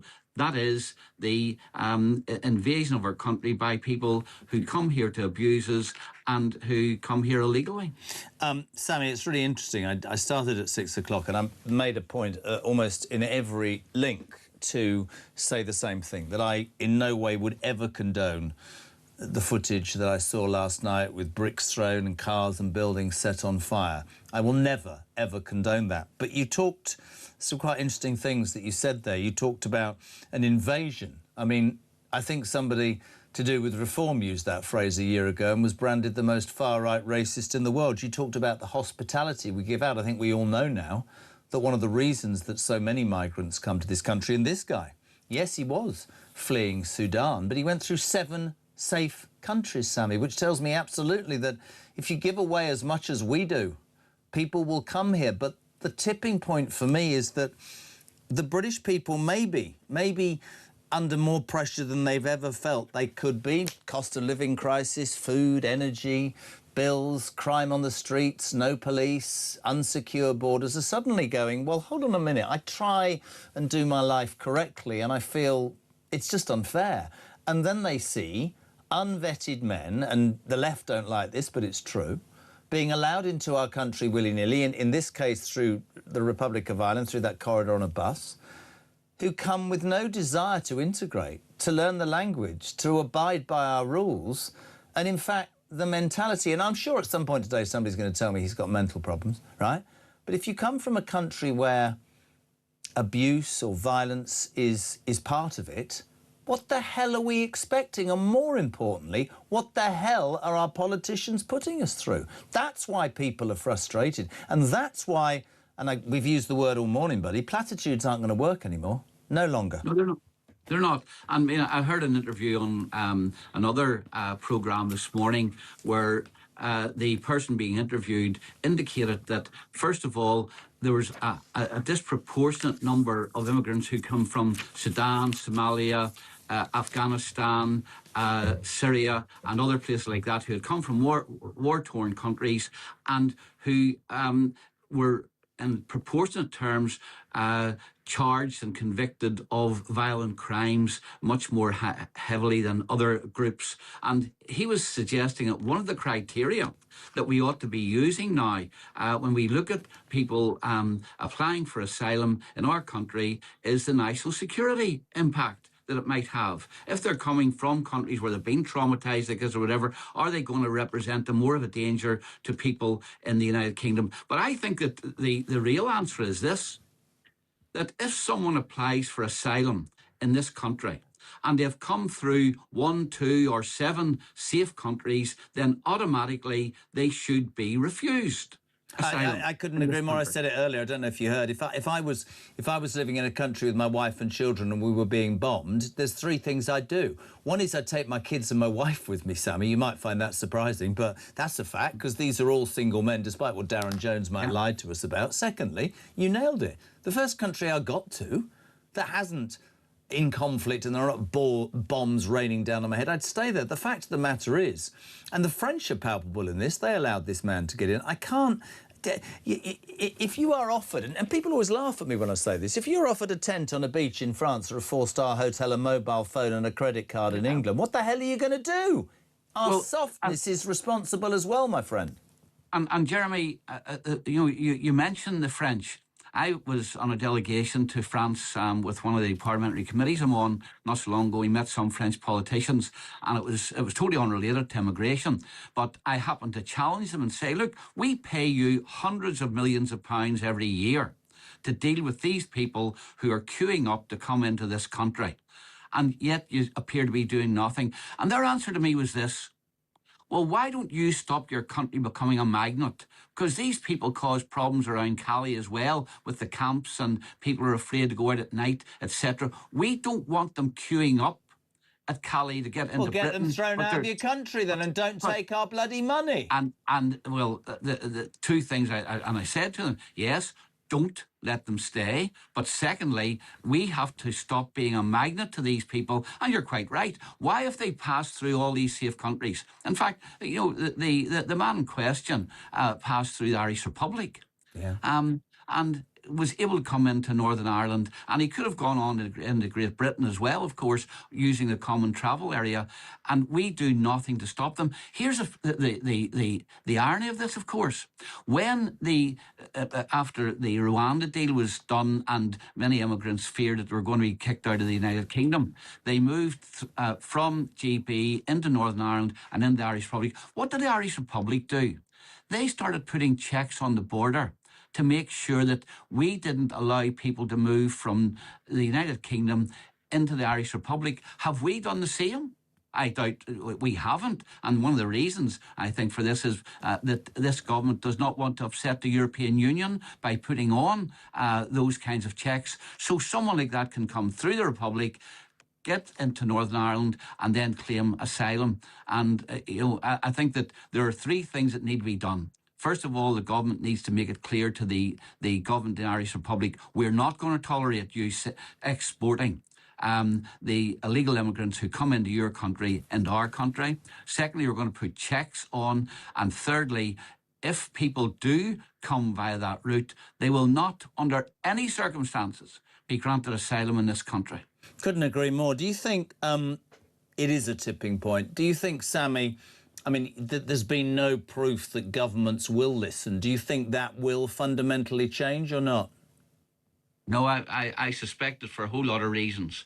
First of all, because this Labour government has to pander to those in the left wing of its party who depend upon votes from ethnic minorities. They're not going to tackle this problem. Secondly, I think that they know that if they do, the courts are going to stop them and stop any policies which they try to introduce, and they're not prepared to get rid of the human rights legislation which enables that to happen. And thirdly, I don't think that there's a commitment to doing this, because the people who are making the policies are very often totally removed from the impact that it has on that immigration policy has on local communities. I mean, I used to represent East Belfast.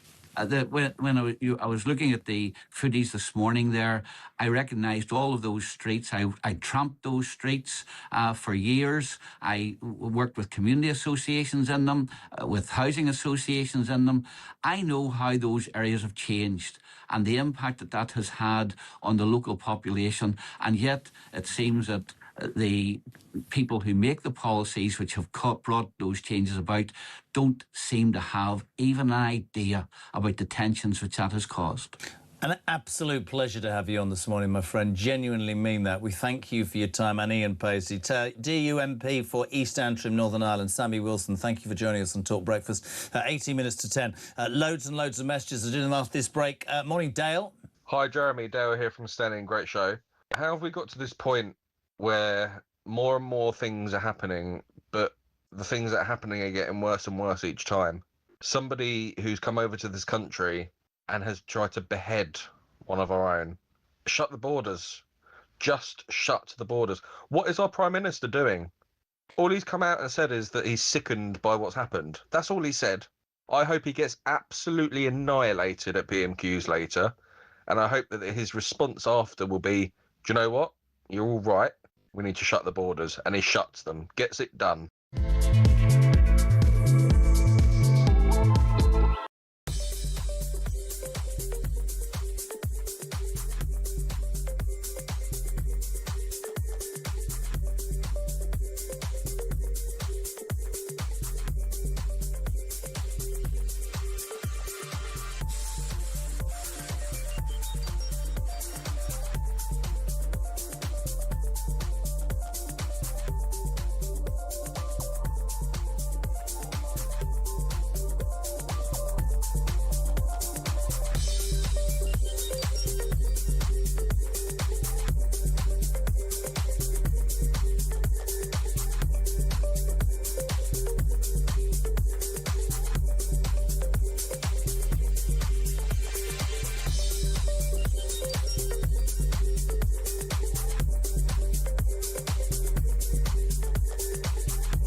Across the UK, on DAB+, on your smart speaker, on your smart TV, and on your side. This is Talk. Yeah, give them a listen. Sounding great on Drive. Kev from 4 o'clock this afternoon. Call us at 10. We're live across the UK. This is Talk Breakfast. Extraordinary response today. Thank you so much indeed to everybody and to the team. They've done a brilliant, brilliant job. Jason Bell, I can't write what I really want to say. Action is needed from my government, and it's needed right now. Steve, good morning. The people are finally waking up, and they are sick of this government playing Russian roulette with our lives and our country. Talk. When the BLM riots happened, we were told it was justifiable and righteous expression of the anger of that community. Can somebody please explain the difference? I'm not doing that now. Jeremy, the elite in Parliament and whoever runs this country don't have to live with these migrants. They live in no fear. They don't care. They don't have to deal with the situation. Rob's in Rochdale. When will the government or any future government act on the illegal migrant issue before the British Isles becomes a war zone? That's what we're saying. Laura's in Nottingham. Anyone unvetted entering the country should be detained in an army barracks type accommodation, not allowed to walk freely around our cities. John's in London. Jez, Peter Bleckley is so right. We need to see mass deportations and all foreign criminals kicked out of the United Kingdom. Robbie, the BBC longest on-air story this morning is a mini-mart selling illegal vapes and a dodgy TV somewhere in London. That sums it up. Was in Walsall. Morning, JK. Great show. Government has dived into an ocean not realizing how deep they are in. They can't see through the murky waters with no way out. This country's about to implode. Jez, how many tipping points have we had now? This Eustace government will do nothing, says Suze. Jane Knock, I hate violence, but no one listens ever. We are at a tipping point. It's all we have left. I'm a 74-year-old widow. I feel unsafe. Staying silent says it all for me. Dave from Pontefract, what is wrong with putting illegal immigrants straight on a plane back to the country of their origin? They are here illegally, for Christ's sake. Instead, we house them, give them benefits, and they're better off than the man that gets his arse out of bed and goes to earn a living. It's going to get worse, not better. Good morning to Matt in Grimsby. Your previous caller, Rob, was spot on. I could not agree with him any more. Tash, good morning in Bexhill. As per usual, I watched in disbelief the scenes yesterday and felt horrified. I felt concern for those poor people being terrorised in their temporary homes, but also felt understanding. Politicians haven't got a bloody clue. You see the attitude of our police? I blame politics, the constant breaking of our borders. It's sad because I have fears about where we are going to end up. Let's go to Kim Kelly, commentator and newsreader on You 105 in Belfast. Kim, welcome to Talk Breakfast. How are you? Hello there. Yeah, I'm coming to you from a very quiet Belfast. I don't know if you can see behind me. You can see the cranes from Harland and Wolff. It's a very quiet city that I woke up to today. I stepped outside my front door and I could smell smoke. And then not too far from my house, there was the glider bus, and it was just the charred remains of it. There was still cars and things smoking on the street. I mean, this is not what anybody wants. No, and I made an absolute point, Kim, and I have done all day, of saying that gratuitous violence, the protests, what we saw, is counterproductive. But I'm also, and have tried to be for years, honest. There is no doubt that there is a tipping point that has been reached. It says something, does it not, last night, that the Protestant and Catholic community came together to show their horror and outrage about what happened. And, you know, I've listened to politicians, several platitudes this morning. We don't want that on the streets. No, we don't.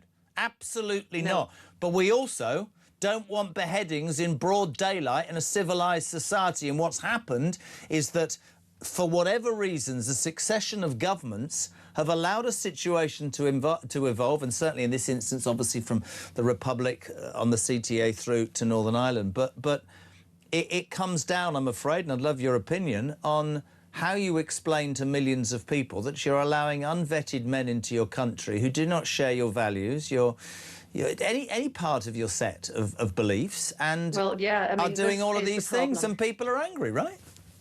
This is a problem. Yet again, there is a gap between what the politicians say and how people actually feel and think. Now, if you look online, all over Northern Ireland, there's all sorts of new groups set up. They're called things like My Northern Ireland Voice, I Love Northern Ireland, and quite often these are dismissed as far-right groups, and they're sort of poo-pooed and, oh, you're nothing but racists. But from what I see on these groups, these people really do feel that. This is what they feel. They feel that their country is being invaded. Now, as a journalist, quite often I see the figures that I see don't actually bear up to that. They don't actually... But that doesn't matter, because that is how these people feel, and they're being dismissed time and time again. So how do we bridge this gap to, you know, today what we're going to have is lots of politicians coming out saying, oh, you're racist, this is awful, this is terrible, which of course it is, yes.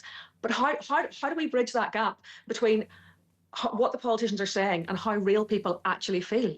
And I'm not talking about all people. I don't speak for the entire nation. There are obviously other people who agree with the politicians. Just listening to you is brilliant, because you're young and successful. I'm old and past it. And it's not that I've reached a point where I don't care, but I've reached a point where I realise that so many in our profession are so scared of losing their job, they won't do their job. And I can absolutely say from 6 o'clock this morning that the main premise of my argument has been nobody with a brain cell can condone the idiocy we saw on the streets.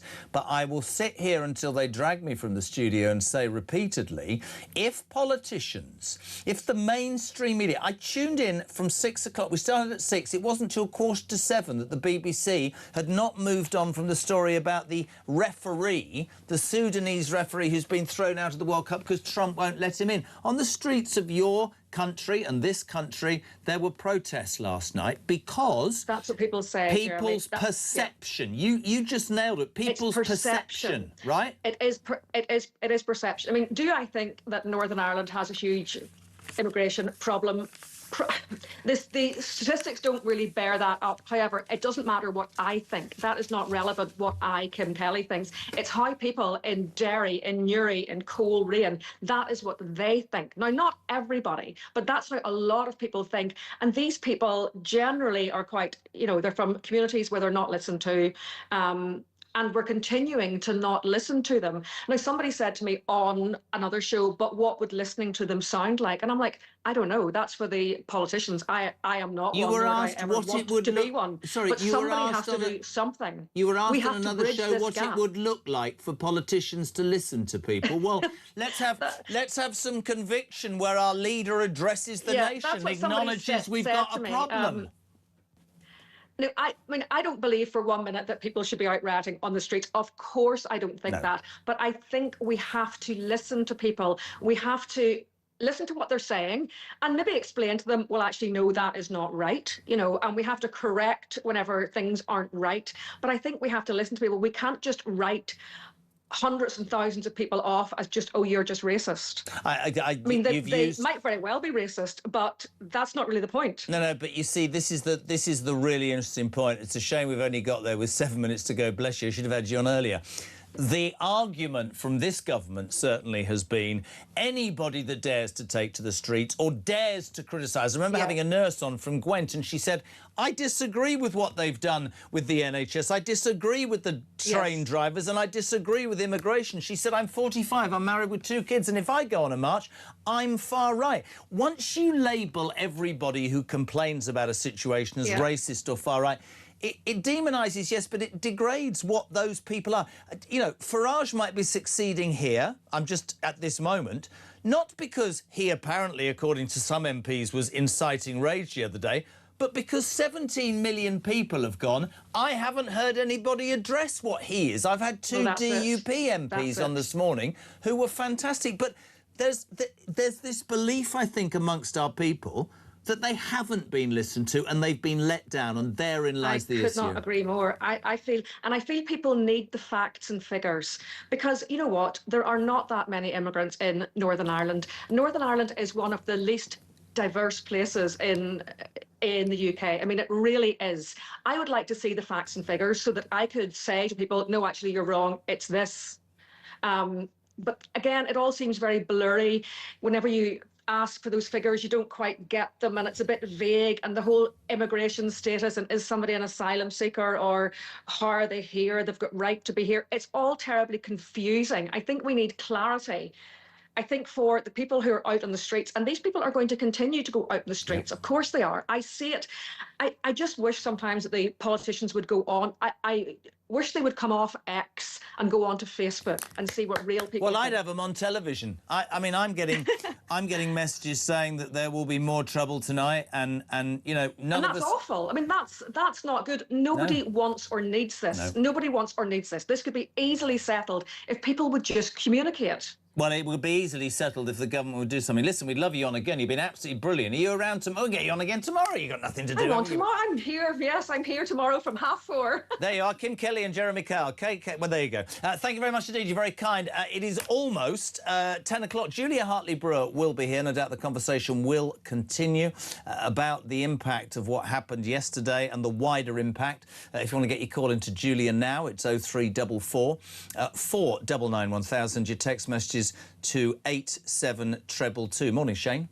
Hello, Jeremy, mate. Shane in Bournemouth. Just about what happened over in Ireland and everything, and basically what happened with that girl going just up the road from Bournemouth, actually, Somerset, being raped and stuff. It's coming to a head in this country, I think, isn't it, mate? You know, Labour don't really care. Kemi Badenoch, as much as I like her, she's not really making the right noises about it. Farage, he's bang on it, and so is Rupert Lowe. But the trouble is, before they get in power, what's going to happen? There's going to be mutiny. That's all there is to it. There's going to be absolute mutiny. It's already started in Northern Ireland, and we all knew that was going to happen because we know when they say they're going to do something, they do it. I think something's got to change, like today.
Let's get to the calls now. And Kevin is in Basingstoke. Morning, Kevin. Hey. Kevin, what do you think of this cycling conversation? Well, you know what I'm going to do? I'm going to... disagree with me. Yeah. I mean, there's far more accidents caused by cars than bikes. Yeah, we're not talking about cars, Kevin. We're talking about bikes. I know we're talking about bikes, but if we encourage more bikes, then there'll be less accidents. More people... yeah, more people on bikes who are not being controlled by anything. across the UK, on DAB+, on YouTube, on your mobile, and on your side. This is Talk. Welcome back. Can I say a big thank you to the team? Amazing work today, great guests, and obviously this story will continue. Jez, we don't have a far-right problem, we have a far-left problem, Paul in Fife. Joe Willoughby in East Yorkshire. If the Catholics and Protestants come together, maybe our politicians on the right could come together and get rid of the crazy lefts. Julie Hartley-Brewer, I've never seen a response like that. Well, I really agree with that first message. We have a far-left problem. Yeah. I love the fact there are so many people online who are blaming Nigel Farage for people getting masked up and firebombing people in their houses in Belfast. What the hell has that got to do with him? The idea that we talk, and people like us, we talk about something that is horrific, that we should all be horrified by, and we should tackle the reasons behind, and then they blame people, they blame us and politicians for that action.